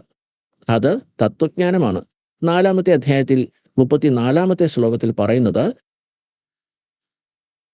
ആ തത്വജ്ഞാനത്തെ നീ തത്വദർശികളായ സന്യാസിമാരുടെ അടുത്ത് പോയി മനസ്സിലാക്കുക. ഗീതാജ്ഞാനം നൽകുന്ന വക്താവ് പറയുന്നത്, അതെനിക്കറിയില്ല. ഇപ്പോൾ നോക്കൂ, ശ്രീമദ് ഭഗവത്ഗീത ഗീതാ പ്രസ് ഗോരഖ്പൂരിൽ നിന്ന് പബ്ലിഷ് ചെയ്തിരിക്കുന്നു. ഇതിന്റെ വിവർത്തകൻ ജയദയാൽ ഗോയന്തക. ഇപ്പോൾ നിങ്ങളെ 4-ാം അധ്യായത്തിലെ 32-ാം ശ്ലോകം കാണിക്കാം. ആദ്യം നമ്മൾ ചെറുതായിട്ട് 4-ാം അധ്യായത്തിലെ 25-ൽ നിന്ന് ആരംഭിക്കാം. ഇത് നോക്കൂ. 4-ാം അധ്യായം ശ്രീമദ് ഭഗവത്ഗീത ഈ 25-ൽ പറയുന്നത്, മറ്റുള്ള യോഗിമാർ ദേവതകളെ പൂജയായ യജ്ഞത്തിന്റെ രൂപത്തിൽ അനുഷ്ഠിക്കുന്നു, അവരെ പൂജിക്കുന്നു. അതിൻ്റെ അർത്ഥമാണ് ചില യോഗീജനങ്ങൾ ദേവതകളുടെ പൂജ എന്ന് വച്ചാൽ ധാർമ്മിക അനുഷ്ഠാനം ചെയ്യുന്നു. ഇതിനെ അവർ പൂജ ചെയ്യുന്നു. മറ്റുള്ള ബ്രഹ്മഗണങ്ങൾ അഥവാ ബ്രഹ്മിനെ തപസ് ചെയ്യുന്നു. ബ്രഹ്മ തൻ്റെ രീതിയിൽ എഴുതുന്നു. കൂടാതെ യാഗത്തിലൂടെ മാത്രമാണ് ആത്മാവിൻ്റെ രൂപം ബലിയർപ്പിക്കുന്നത്. ശ്ലോകം 26-ൽ പറയുന്നത്, മറ്റുള്ള സന്യാസിമാർ യോഗീവരന്മാർ യജ്ഞത്തിലൂടെ തൻ്റെ ആത്മാവിനെ ശുദ്ധീകരിക്കുന്നു. മറ്റുള്ള യോഗീവരന്മാർ തൻ്റെ തപസ്സിലൂടെ എല്ലാ ഇന്ദ്രിയങ്ങളെയും സമയരൂപമായ അഗ്നിയിൽ അർപ്പിക്കുന്നു. എന്നുവച്ചാൽ വിജ്ഞാന ഇന്ദ്രിയങ്ങളെ തടയാൻ ശ്രമിക്കുന്നു. 2-ാമത്തെ ശ്ലോകം 26-ാമത്തെ ശ്ലോകത്തിൽ 4-ാം അധ്യായത്തിൻ്റെ എല്ലാ വിഷയങ്ങളെയും ഇന്ദ്രിയരൂപി അഗ്നിയിൽ ദഹിപ്പിക്കുന്നു. ശ്ലോകം 27, മറ്റുള്ള യോഗീവരന്മാർ ഇന്ദ്രിയങ്ങളുടെ മുഴുവൻ ചേഷ്ടകളെ, പ്രാണന്റെ എല്ലാ ക്രിയകളെയും ജ്ഞാനം കൊണ്ട് പ്രകാശിതമായ സമയം യോഗരൂപമായ അഗ്നിയിൽ ദഹിപ്പിക്കുന്നു. എന്നുവച്ചാൽ ഇതിൽ പറയുന്നത്, ചില ആളുകൾ തൻ്റെ ശ്വസനക്രിയകൾ വരുന്നതും പോകുന്നതും നോക്കിക്കൊണ്ടിരിക്കുന്നു, അതിൽ ശ്രദ്ധ കേന്ദ്രീകരിക്കുന്നു. 28 പറയുന്നത്, ധാരാളം പുരുഷന്മാർ ദ്രവ്യസംബന്ധമായ യജ്ഞം ചെയ്യുന്നു. ചിലയിടങ്ങളിൽ യജ്ഞശാല ഉണ്ടാക്കുന്നു. ചില ആൾക്കാർ തപസ് ചെയ്തു. കൂടാതെ മറ്റുള്ളവർ യോഗരൂപി യജ്ഞം ചെയ്യുന്നവരാണ്, യോഗ ചെയ്യുന്നവരാണ്. അതിനെ തൻ്റെ മോക്ഷമായി കരുതുന്നു.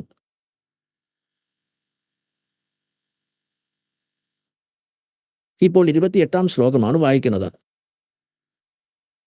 മറ്റുള്ള എത്രയോ ആചാര്യന്മാർ, എത്രയോ അഹിംസാവാദികളായ തീക്ഷ്ണമായ വ്രതങ്ങളാൽ മുഴുകി പ്രയത്നശീലരായ പുരുഷന്മാർ ആത്മപഠനമായ ജ്ഞാനം ചെയ്യുന്നവരാണ്. എന്നുവെച്ചാൽ ആത്മപഠനം ചെയ്യുന്നു. ചിലയിടത്ത് ഗീത വായിച്ചിട്ട് വേദങ്ങൾ എടുത്തിട്ടുണ്ട്. ശ്ലോകം 29 പറയുന്നത്, മറ്റുള്ള തപസ്വികൾ, യോഗികൾ പ്രാണായാമത്തിൻ്റെ ക്രിയകൾ ചെയ്യുന്നു. കൂടാതെ എത്രയോ എടുക്കുന്നതിൻ്റെ ഗതി തടഞ്ഞുകൊണ്ട് എത്രയോ പേർ അല്പാഹാരികളായി ജീവിക്കുന്നു. പ്രാണപുരുഷൻ കൂടാതെ ശ്വാസമെടുക്കുന്നതിൻ്റെ ഗതി തടഞ്ഞുകൊണ്ട് പ്രാണനിൽ തന്നെ ദഹിപ്പിക്കുന്നു. ആ എല്ലാ തപസ്വികളും യജ്ഞത്തിലൂടെ പാപങ്ങളെ നശിപ്പിക്കുന്ന യജ്ഞങ്ങൾ അറിയുന്നവരാണ്. പുണ്യാത്മാക്കളെ, ഈ ഗീത 4-ാം അധ്യായം ശ്ലോകം 25 തൊട്ട് 30 വരെ നിങ്ങൾ മനസ്സിലാക്കി. ഈ പറയുന്നതിൻ്റെ അർത്ഥം, ഇവിടെ ചിലർ ഇങ്ങനെയുള്ള തപസ്സുകൾ ചെയ്യുന്നു. എല്ലാ തപസ്സുകളും തൻ്റെ തപസ്സിന് പാപനാശകം എന്ന് വിശ്വസിക്കുന്നവരാണ്. തപസ് ശരിയല്ലെന്ന് നിങ്ങൾ മനസ്സിലാക്കുന്നുവെങ്കിൽ ആരും അത് ചെയ്യില്ല. അതിനാൽ 4-ാം അധ്യായത്തിൽ 32-ാമത്തെ ശ്ലോകത്തിൽ പറഞ്ഞിട്ടുണ്ട്, തപസ് ചെയ്യാത്തവർക്കും ഭക്തി ചെയ്യാത്തവർക്കും ഇവിടെയോ പരലോകത്തിലോ സുഖം ലഭിക്കുകയില്ല. ഇപ്പോൾ 4-ാം അധ്യായത്തിലെ 32-ാം ശ്ലോകത്തിൽ ഈ തപസ്സുകളെയും യജ്ഞങ്ങളെയും വർണ്ണിച്ചിട്ടുണ്ട്. 25 മുതൽ 30 വരെ ഇത്തരത്തിലുള്ള പലതരം യജ്ഞങ്ങളുടെ എന്നുവെച്ചാൽ ധാർമ്മിക അനുഷ്ഠാനങ്ങളുടെ അറിവുകൾ വിശദമായി സച്ചിദാനന്ദ ഘനബ്രഹ്മിന്റെ വാണിയിൽ വിശദമായി പറഞ്ഞിട്ടുണ്ട്. ഇവിടെ വിവർത്തകൻ 4-ാമത്തെ അധ്യായത്തിൽ 32-ാം ശ്ലോകത്തിൽ പിഴവ് വരുത്തി. അജ്ഞത കാരണം അവർ ബ്രഹ്മണേ മുഖേ എന്നതിൻ്റെ അർത്ഥം എഴുതിയത് ബ്രഹ്മിന്റെ വാണി, പക്ഷെ എഴുതേണ്ടിയിരുന്നത് സച്ചിദാനന്ദ ഘനബ്രഹ്മിന്റെ വാണി എന്നാണ്. അഥവാ വേദങ്ങളിൽ നിന്ന് അന്യമാണ്. കാരണം ശ്രീമദ് ഭഗവത്ഗീതയുടെ ജ്ഞാനം വേദങ്ങളിൽ നിന്നുള്ളതാണ്. അതിൽ 2 തരത്തിലുള്ള ജ്ഞാനമുണ്ട്. ഒന്ന്, ഈ ക്ഷർപുരുഷന് അവരുടേതായ അഭിപ്രായമുണ്ട്. മറ്റൊന്ന് വേദത്തിൻ്റെ ജ്ഞാനമാണ്. ഇത് വേദങ്ങളിൽ നിന്നുള്ള ജ്ഞാനം വേദങ്ങളോട് താരതമ്യം ചെയ്യുമ്പോൾ അത് ശരിയാണ്. ഒരു യുദ്ധം തുടങ്ങാൻ വേണ്ടി അദ്ദേഹം ചില ഊഹാപോഹങ്ങളിലൂടെ പറഞ്ഞതാണ്. ഇത് എൻ്റെ അഭിപ്രായമാണെന്ന് വ്യക്തമാക്കിയിട്ടുണ്ട്. ഇങ്ങനെയുള്ള തപസ്സുകൾ എന്തെങ്കിലുമൊക്കെ അറിവുകൾ നൽകുന്നു. അവരുടെ അഭിപ്രായവും അല്പജ്ഞാനമാണ്. എന്തെന്നാൽ സ്വയം പറയുന്നു, ഈ തത്വജ്ഞാനം തത്വദർശിയായ സന്യാസിമാരുടെ അടുത്ത് പോയി മനസ്സിലാക്കൂ. ആധ്യാത്മിക ജ്ഞാനത്തെക്കുറിച്ച് ഇവർക്ക് പൂർണ്ണമായ അറിവില്ല. ഗീതാജ്ഞാന വക്താവിന് പോലും പൂർണ്ണമായ അറിവില്ല, കംപ്ലീറ്റ് അറിവില്ല എന്ന് ഇതിൽ നിന്ന് മനസ്സിലായി. 4-ാം അധ്യായത്തിലെ 31-ാമത്തെയും 32-ാമത്തെയും ശ്ലോകം നോക്കാം. ശ്രീമദ് ഭഗവത് ഗീത 4-ാം അധ്യായത്തിലെ 30 വരെ നമ്മൾ വായിച്ചു. 31-ൽ ഇത്ര മാത്രമാണ് പറഞ്ഞത്. കുരുശ്രേഷ്ഠ അർജുൻ, യജ്ഞത്തിൽ നിന്ന് ലഭ്യമായ അമൃത് സേവിക്കുന്ന യോഗികൾ അഥവാ ശാസ്ത്ര അനുകൂല തപസ് ചെയ്യുന്നവർ സനാതനം ബ്രഹ്മ, അതായത് അത് ഗീതാ വക്താവിൽ നിന്ന് അന്യമാണത്. സനാതന ബ്രഹ്മ അവിനാശി പരമാത്മാവിനെ പ്രാപിക്കുന്നു. യജ്ഞം ചെയ്യാത്ത പുരുഷന് ഈ മനുഷ്യലോകം പോലും സുഖദായകമല്ല. പിന്നെ എങ്ങനെയാണ് പരലോകം സുഖപ്രദമാകുന്നത്? അപ്പോൾ 32-ൽ 4-ാം അധ്യായത്തിലെ 32-ാമത്തെ ശ്ലോകത്തിൽ അദ്ദേഹം ഇവിടെ കുഴപ്പത്തിലാക്കി. ഏവം ബഹുവിധഃ യജ്ഞാഃ വിദതാ ബ്രഹ്മണ മുഖേ. ഇവർ ബ്രഹ്മണ മുഖേ എന്നതിൻ്റെ അർത്ഥം തെറ്റിച്ചു.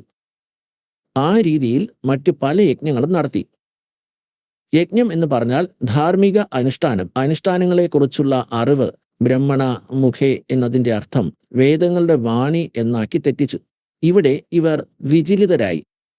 ഇപ്പോൾ നോക്കൂ, ബ്രഹ്മണ എന്നതിൻ്റെ അർത്ഥം ഇവർ തന്നെ അനുവാദം ചെയ്തത് നമുക്ക് 17-ാം അധ്യായത്തിലെ 23-ാമത്തെ ശ്ലോകത്തിൽ നോക്കാം. പുണ്യാത്മാക്കളെ,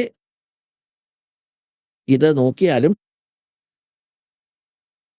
അധ്യായം നമ്പർ 17-ാം അധ്യായത്തിലെ 23-ാം ശ്ലോകം ശ്രീമദ് ഭഗവത്ഗീതയിൽ ഓം തത്സത് ഇതി നിർദ്ദേശഃ ബ്രഹ്മണഃ ത്രിവിധഃ സ്മൃതഃ. ഇവിടെ ഓം ഓം തത് തത് സത് സത് ഇതി എന്ന് പറഞ്ഞാൽ ഇത് ത്രിവിധ 3 തരത്തിലുള്ള ബ്രഹ്മണഃ, അതായത് സച്ചിദാനന്ദ ഘനബ്രഹ്മ എന്ന് വച്ചാൽ പരം അക്ഷർ ബ്രഹ്മ, പൂർണ്ണ പരമാത്മാ സച്ചിദാനന്ദ ഘന ബ്രഹ്മ. ഇപ്പോൾ നമുക്ക് വീണ്ടും 4-ാം അധ്യായത്തിലെ 32-ാമത്തെ ശ്ലോകത്തിലേക്ക് വരാം. 32-ാമത്തെ ശ്ലോകം ഇപ്പോൾ നമുക്ക് ഈ വിവർത്തനം ഇവിടെ ഇങ്ങനെ വയ്ക്കാം. ഇപ്രകാരത്തിൽ വേറെയും പലതരത്തിലുള്ള സച്ചിദാനന്ദ ഘന ബ്രഹ്മണഃ എന്നതിൻ്റെ വാണിയിൽ നേരായ അർത്ഥത്തിൽ വിശദമായി പറഞ്ഞിട്ടുണ്ട്. വേദങ്ങളെക്കുറിച്ച് ജ്ഞാനം ഗീതയിൽ തന്നെ കാണാം. ഗീതാ വക്താവ് നൽകുന്നുണ്ട്, വിശദമായി പറയുന്നുണ്ട്. അതിനെ നീ എല്ലാ കർമ്മജ്ഞാനം മനസ്സിലാക്കുക, അഥവാ ജോലി ചെയ്തുകൊണ്ട് തത്വങ്ങൾ മനസ്സിലാക്കി അതിൻ്റെ അനുഷ്ഠാനത്തിലൂടെ നിങ്ങൾ കർമ്മബന്ധനത്തിൽ നിന്ന് എപ്പോഴും മുക്തരായിരിക്കും. 33-ാം ശ്ലോകത്തിൽ പറഞ്ഞിരിക്കുന്നത് ശ്രേയാൻ ദ്രവ്യമയാത് യജ്ഞാത ജ്ഞാനയജ്ഞഃ പരിണതം സർവം കർമ്മ അഖിലം പാർത്ഥ ജ്ഞാനേ പരിസമാപ്യതേ. ഇതിൻ്റെ അർത്ഥം അജ്ഞത മൂലം സമ്പത്ത് വിവേചനരഹിതമാകുന്നു, ലക്ഷ്യമില്ലാതെ ചെയ്യുന്നതിൻ്റെ മൂല്യം കണക്കാക്കുന്നു, ദാനം ചെയ്യുന്നതിന് മുൻപ് അതിൻ്റെ ജ്ഞാനം മനസ്സിലാക്കണം. 33-ാമത്തെ ശ്ലോകം നോക്കാം. ദ്രവ്യമയ യജ്ഞത്തെക്കാൾ ജ്ഞാനയജ്ഞം അത്യന്തം ശ്രേഷ്ഠമാണ്. ജ്ഞാനയജ്ഞം മനസ്സിലാക്കണം. ജ്ഞാനയജ്ഞം എന്നാൽ സച്ചിദാനന്ദ ഘനബ്രഹ്മിൻ്റെ വാണിയിലുള്ളത്. അത് മനസ്സിലാക്കുന്നതിലൂടെ എല്ലാ പ്രവർത്തനങ്ങളും ജ്ഞാനത്തിൽ അവസാനിക്കുന്നു. ഇനി 4-ാം അധ്യായത്തിലെ ശ്ലോകം 34-ൽ പറയുന്നത് സച്ചിദാനന്ദ ഘനബ്രഹ്മിൻ്റെ വാണിയിൽ വിശദമായി പറഞ്ഞിട്ടുള്ള ആ അറിവാണ് തത്വജ്ഞാനം. 4-ാം അധ്യായത്തിലെ 34-ാം ശ്ലോകത്തിൽ തത്വദർശിയായ ജ്ഞാനിയുടെ അടുത്ത് ചെന്ന് അവരെ വിനീതമായി നമസ്കരിച്ച ശേഷം സച്ചിദാനന്ദ ഘനബ്രഹ്മിൻ്റെ വാണിയിൽ എഴുതിയിരിക്കുന്ന അറിവ് മനസ്സിലാക്കണമെന്ന് ഗീത പറയുന്നു. അവരെ സേവിച്ചും കാപട്യങ്ങൾ ഉപേക്ഷിച്ചും ലളിതമായ ചോദ്യങ്ങൾ ചോദിക്കുമ്പോൾ പരമാത്മാ തത്വത്തെ നന്നായി അറിയാവുന്ന ജ്ഞാനിയായ തത്വദർശി തത്വജ്ഞാനം ഉപദേശിക്കും. അപ്പോൾ പുണ്യാത്മാക്കളെ, പവിത്ര ഗ്രന്ഥമായ ശ്രീമദ് ഭഗവത്ഗീതയിൽ ഈ അജ്ഞാനികളായ ആചാര്യന്മാർക്കും ഗുരുക്കന്മാർക്കും മണ്ഡലേശ്വരന്മാർക്കും ബ്രാഹ്മണർക്കും ഈ സദ്ഗ്രന്ഥങ്ങൾ ഇന്നുവരെ ഇവർക്ക് അത് സ്വയം മനസ്സിലാക്കാനും കൂടാതെ നമുക്ക് ശരിയായി വിശദീകരിച്ചു തരാനോ അവർക്ക് ഇതുവരെ കഴിഞ്ഞിട്ടില്ല. നാടോടി ലോകവേദങ്ങൾ ഐതിഹ്യങ്ങൾ നമുക്ക് പറഞ്ഞു തരുന്നുണ്ട്. കബീർ പരമേശ്വർജി പറയുന്നത്, നമുക്ക് മനസ്സിലാക്കി തരാൻ ആഗ്രഹിക്കുന്നത്, പീച്ചേ ലാഗ്യ ജാവും ധാമേ ലോക വേദ് കെ സാത്ത് രാസ്തേ മേ സദ്ഗുരു മിൽ ഗയേ ദീപക് ദേ ദിയാ ഹാത്ത്. നമ്മൾ നേരത്തെ കേട്ടിരുന്നത് പോലെ ലോകവേദം ഒരു ഇതിഹാസമായിരുന്നു. ബ്രഹ്മാവ്, വിഷ്ണു, മഹേശ്വരൻ എന്നിവർ അനശ്വരരാണ്.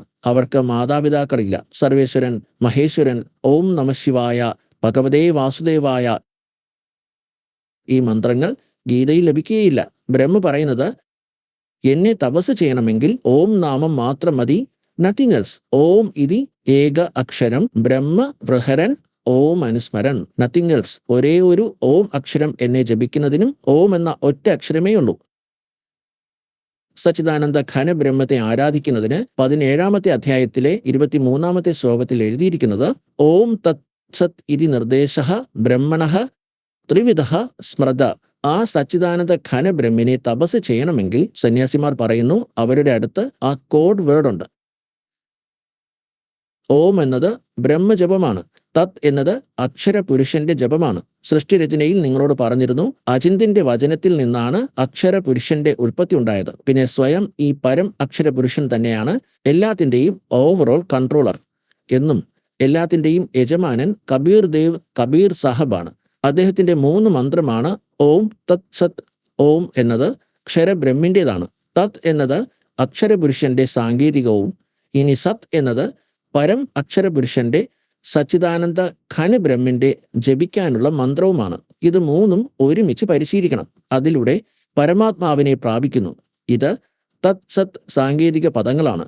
ഈ മന്ത്രങ്ങൾ ഈ ഭൂമിയിൽ ആരുടെ കയ്യിൽ ഇല്ലെന്നും ഈ ദാസനിൽ നിന്ന് മന്ത്രം സ്വീകരിച്ച ശേഷം ആരെങ്കിലും സ്വയം പ്രഖ്യാപിത ഗുരുവായാൽ അയാൾ നിങ്ങളുടെ ശത്രുവാണെന്നും ഈ ദാസ് പറയുന്നു.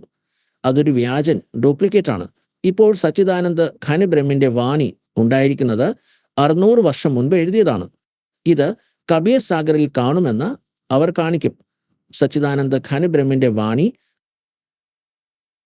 ഇതാണ് കബീർ സാഗർ. ഇത് നോക്കൂ, എത്ര വലിപ്പത്തിൽ, എത്ര വിശദീകരിച്ചാണ് എഴുതിയിരിക്കുന്നത്. ഇതിന് 11 ഭാഗങ്ങളുണ്ട്. ബോംബെയിലെ ഖേംരാജ് ശ്രീകൃഷ്ണദാസ് പബ്ലിക്കേഷൻസ് ആണ് ഇത് പ്രസിദ്ധീകരിക്കുന്നത്. കബീർ പന്ത് ഭാരത് പതിക് സ്വാമി യുഗലാനന്ദ് വിഹാരിയാണ് കബീർ സാഗർ ജ്ഞാനസാഗർ പരിഷ്കരിച്ചത്. ഈ കബീർ പന്തികൾ തന്നെയാണ് ഇത് ശരിയാക്കി വച്ചിരിക്കുന്നത്. പ്രിന്ററും പ്രസാധകനും ഹേമരാജ് ശ്രീകൃഷ്ണദാസ്, അധ്യക്ഷൻ ശ്രീ വെങ്കടേശ്വർ പ്രസ്, കേമരാജ് ശ്രീകൃഷ്ണദാസ് മാർഗ, ബോംബെ. ഇനിയിപ്പോൾ ഇതിൽ കാണിക്കാം. ഇതാണ് ഗ്യാൻ ബൗദ്ധ് കബീർ സാഗറിൽ. ഗ്യാൻ ബൗദ്ധ 20ാമത്തെ പേജിൽ ഇതാ ബൗദ്ധസാഗർ. കൂടാതെ ഇവിടെയാണ് ബൗദ്ധസാഗർ. ധ്യാൻ ഭോഗിൽ ബൗദ്ധസാഗറിൽ ഈ 21ാമത്തെ പേജിൽ പരമാത്മാ കബീർ സാഹിബ് തന്റെ സ്നേഹനിധിയോട് പറഞ്ഞു, ധർമ്മദാസ് യേ ജഗ് ബൗരാന കോവീന ജാനേ പദ നിർവാണ. നിർവാണം എന്ന പദത്തിന്റെ അർത്ഥം മോക്ഷമാർഗം. ധർമ്മദാസ് യേ ജഗ് ബൗരാന കോവീന ജാനേ പദ നിർവാണ. യഹീ കാരൻ മെയിം കഥാ പസാര ജഗ് സേ കഹിയേ വഹത് രാം ദ്യാര. ഈ പേര് തെറ്റായിട്ടാണ് എഴുതിയിരിക്കുന്നത്. ഇവിടെ മിസ്പ്രിന്റ് ആണ്. യഹി ഗ്യാൻ ജഗ് ജീവ് സുനാവോ സബ് ജീവോം കാ ഭരം നശാവോ അബ് മേം തുംസേ കഹാം ചിതായി ത്രയദേവൻ കി ഉൽപ്പത്തി ഭായി. 3 ദേവന്മാരായ ബ്രഹ്മാവ്, വിഷ്ണു, മഹേശ്വരന്റെ ജന്മത്തെക്കുറിച്ചാണ് പറയുന്നത്, എങ്ങനെയാണ് ഉണ്ടായതെന്ന്. കുച്ച് സംക്ഷേപക കഹം ഗുഹമായി സബ് സംശയ് തുമ്ഹാരെ മിട്ടിജായി ഭരം ഗേ ജഗ് വേദ് പുരാന ആദി രാം കാ ഭേദന ജാന. ഇത് രാമനാണ്. രാമ സബ് ജഗത് ബഖാനെ ആദിരാമ കോയി ബിർള ജാനെ. ഇപ്പോൾ കബീർ ആരാധകരും ആശയക്കുഴപ്പത്തിലായി. അവർക്കും പരമാത്മാവിനെ മനസ്സിലായില്ല. ഇവിടെ അവരുടെ ധാരണ പ്രകാരം എന്തോ തെറ്റായി അച്ചടിച്ചു. അവരുടെ തെറ്റിദ്ധാരണയിൽ കുഴപ്പം സൃഷ്ടിച്ചു. അതിനായി പരമാത്മാവ് ഈ ജ്ഞാനം ഗരീബ്ദാസ് സാഹിബ് ജിക്ക് നൽകി, ചിട്ടപ്പെടുത്തിയിരിക്കുന്നു. ഇവിടെ സ്പഷ്ടമാണ്. അതായത് റാം റാം എന്ന് ജഗത്തിലുള്ളവർ പറയും. ആദിറാം എന്നാൽ സനാതന പരമാത്മാവെന്നും സച്ചിദാനന്ദ ഘനബ്രഹ്മെന്നും. പക്ഷേ ബിർളയെ അറിയുന്നവർ വളരെ വിരളമാണ്. രാമ സബ് ജഗത് ബക്കാനെ ആദിരാമ കോയി ബിർള ജാനെ. ജ്ഞാനി സുനെ സോ ഹൃദയ ലഗായി മുർക്ക സുനെ തോ ഗംന പായി. ബ്രഹ്മാവിൻ്റെയും വിഷ്ണുവിൻ്റെയും മഹേശ്വരൻ്റെയും മാതാപിതാക്കളെക്കുറിച്ച് ഞാൻ എന്താണ് പറയാൻ പോകുന്നത്? ബുദ്ധിയുള്ളവർക്ക് തെളിവ് നോക്കിയാൽ മനസ്സിലാകും. വിഡ്ഢികൾ തർക്കിച്ചുകൊണ്ടിരിക്കും. തർക്കം അവർ ഒരു ശീലമാക്കിയിരിക്കുന്നു. മാം അഷ്ടംഗി പിതാ നിരഞ്ജൻ വേ ജന്മദാരുണ വംശൻ അജ്ഞൻ പഹിലേ കീൻ നിരഞ്ജൻ രായി പീച്ചെ സേ മായാ ഉപചായി. മായാരൂപ് ദേഖ് അതിശോഭ ദേവ് നിരഞ്ജൻ തന്മൻ ശോഭ. കാമദേവ ധർമായ സതായേ देवी कोम तुरत ही घर खाए. पेट से देवी करी पुकारा हे साहब मेरा करो उबारा.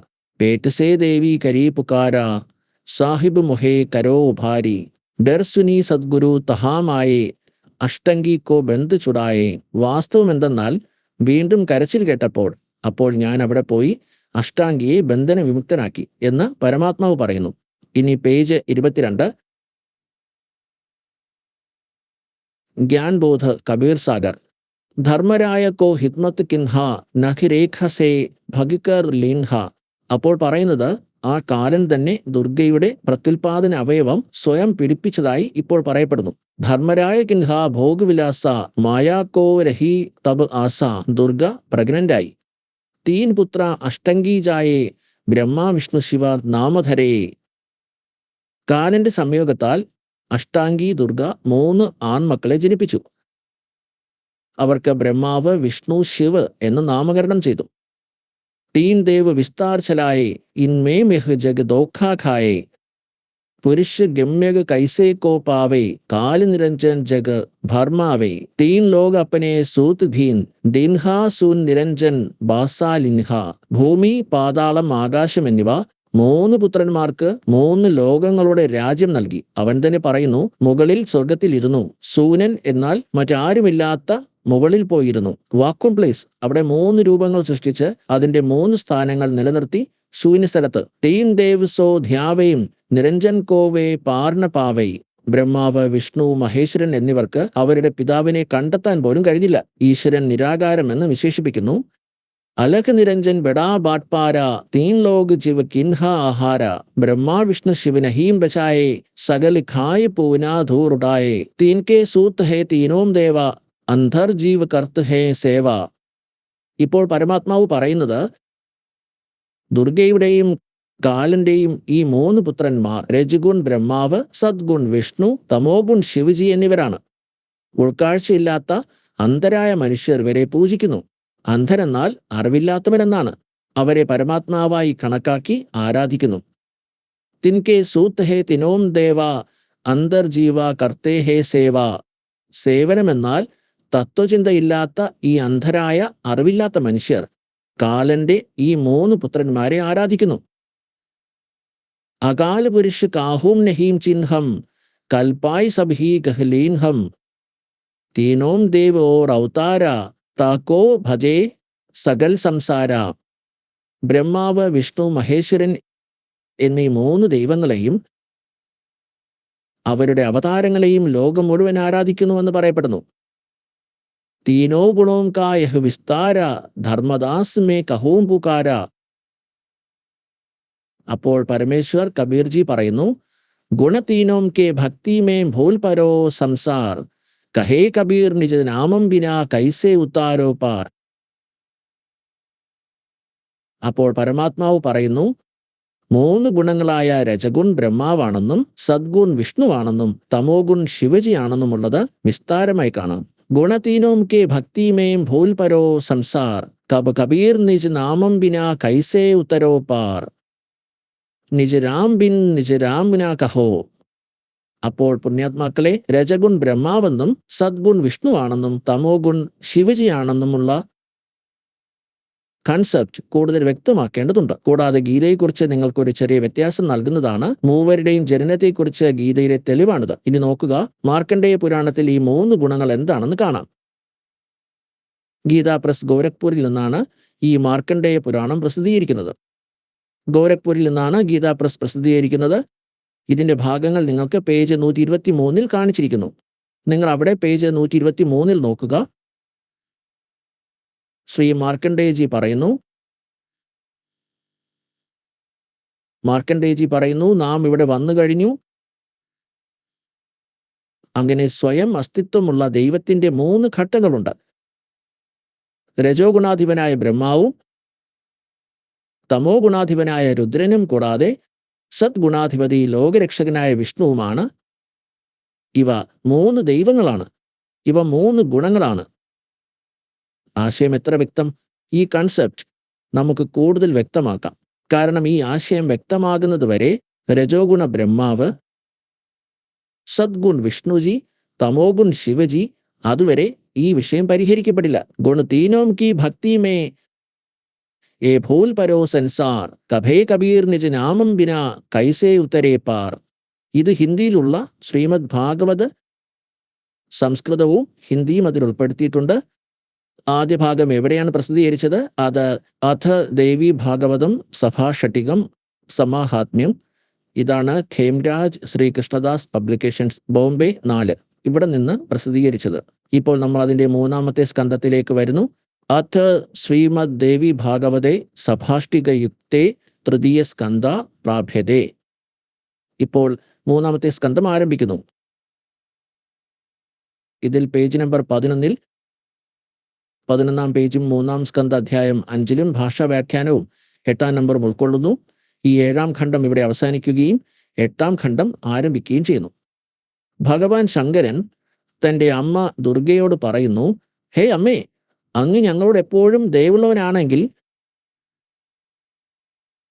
പിന്നെ എങ്ങനെയാണ് നീ എന്നെ തമോ ഗുണത്തിൻ്റെ ആധിപത്യം സ്ഥാപിച്ചത്?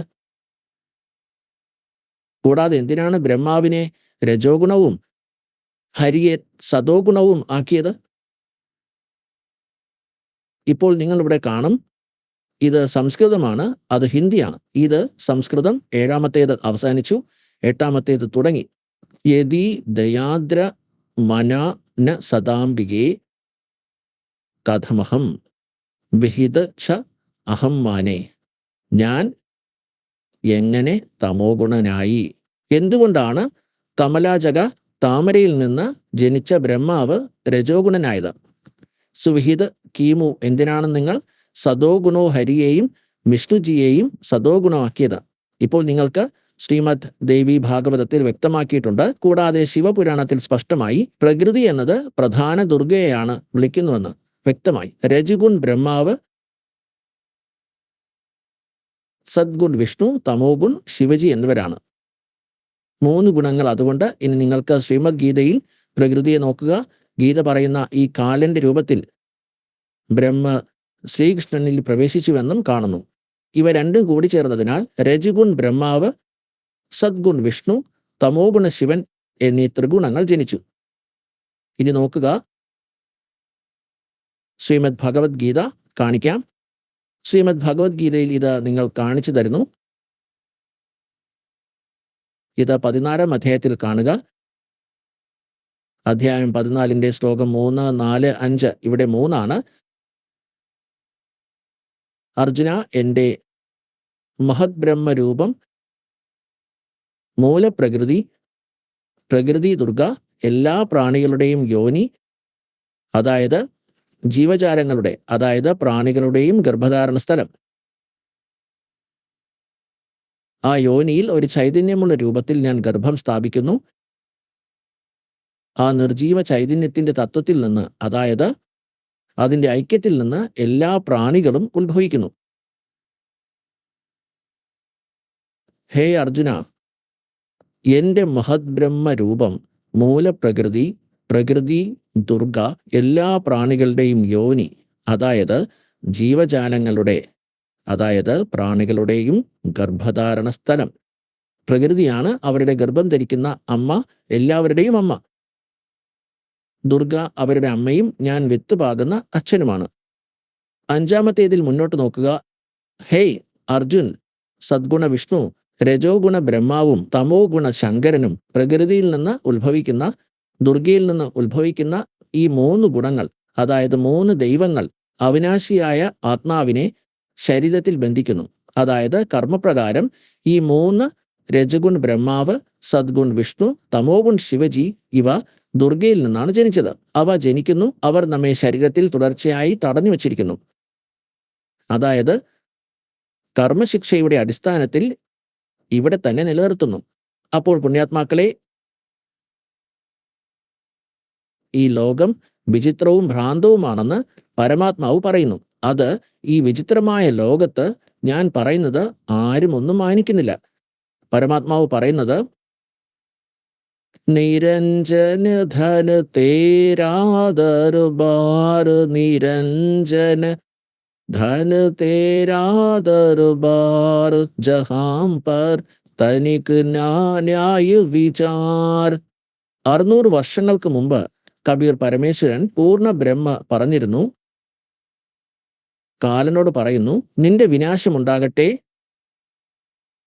നീ എന്ത് ചതിയാണ് ചെയ്തു വച്ചിരിക്കുന്നത്? നിന്റെ ഈ ലോകത്ത് ഒരംശം പോലും നീതിയും ന്യായവും ഇല്ലെന്ന് ഈ ജ്യോതി നിരഞ്ജനോട് പറയുന്നു, നിങ്ങൾ എല്ലാവരെയും ഭ്രമിപ്പിച്ചു വച്ചിരിക്കുന്നു. എല്ലാവരെയും കപടതയുടെയും ചതിയുടെയും വഞ്ചനയുടെയും അടിസ്ഥാനത്തിൽ ഇവിടെ തടഞ്ഞു വച്ചിരിക്കുന്നു. കൂടാതെ ഈ വ്യാജ ഗുരുക്കന്മാരുടെ തെറ്റായ അറിവ് കൊണ്ട് നിങ്ങൾ ജനങ്ങളുടെ മനസാക്ഷിയിൽ നിറച്ചു വച്ചിരിക്കുന്നു. നിരപരാധികൾ ഈ നുണകൾ സത്യമായി കണക്കാക്കുകയും എന്റെ ജ്ഞാനം വിശ്വസിക്കാതിരിക്കുകയും ചെയ്യുന്നു. നിരഞ്ജന ധന തേരാ ദർബാർ, നിരഞ്ജന धन तेरा दरबार, जहाँ पर तनिक न न्याय विचार। वैसा ओढ़े मोल मोल खासा, गल मोतियों के आर। वैसा ओढ़े मोल मोल खासा, गल मोतियों के हार। पतिव्रता को मिले न खाती, ये सूखा नरस आहार। निरंजन धन तेरा दरबार, निरंजन धन तेरा दरबार, जहाँ पर तनिक न न्याय विचार। पाखंडियों की पूजा जग में, संत को कहे लवाड़े। पाखंडी की पूजा जग में, संत को कहे लवाड़। अज्ञानी को परम विवेकी, और ज्ञानी को गवार। निरंजन धन तेरा दरबार, निरंजन धन तेरा दरबार, जहाँ पर तनिक न न्याय विचार। कह कबीर सुनो भाई साधो, या सब उल्टा व्यवहार।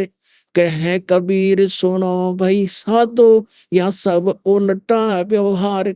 सच्चे को तो ये झूठा बतावे, इन झूठों का एतबार। निरंजन धन तेरा दरबार, निरंजन धन तेरा दरबार, जहाँ पर तनिक न न्याय विचार। कह कबीर सुनो भाई साधो, या सब उल्टा व्यवहार। कह कबीर सुनो भाई साधो, या सब उल्टा व्यवहार। सच्चे को तो ये झूठा बतावे, और इन झूठों का एतबार। निरंजन धन तेरा दरबार, निरंजन धन तेरा दरबार, जहाँ पर तनिक न न्याय विचार। പറയൂ, സദ്ഗുരുദേവ് की जय।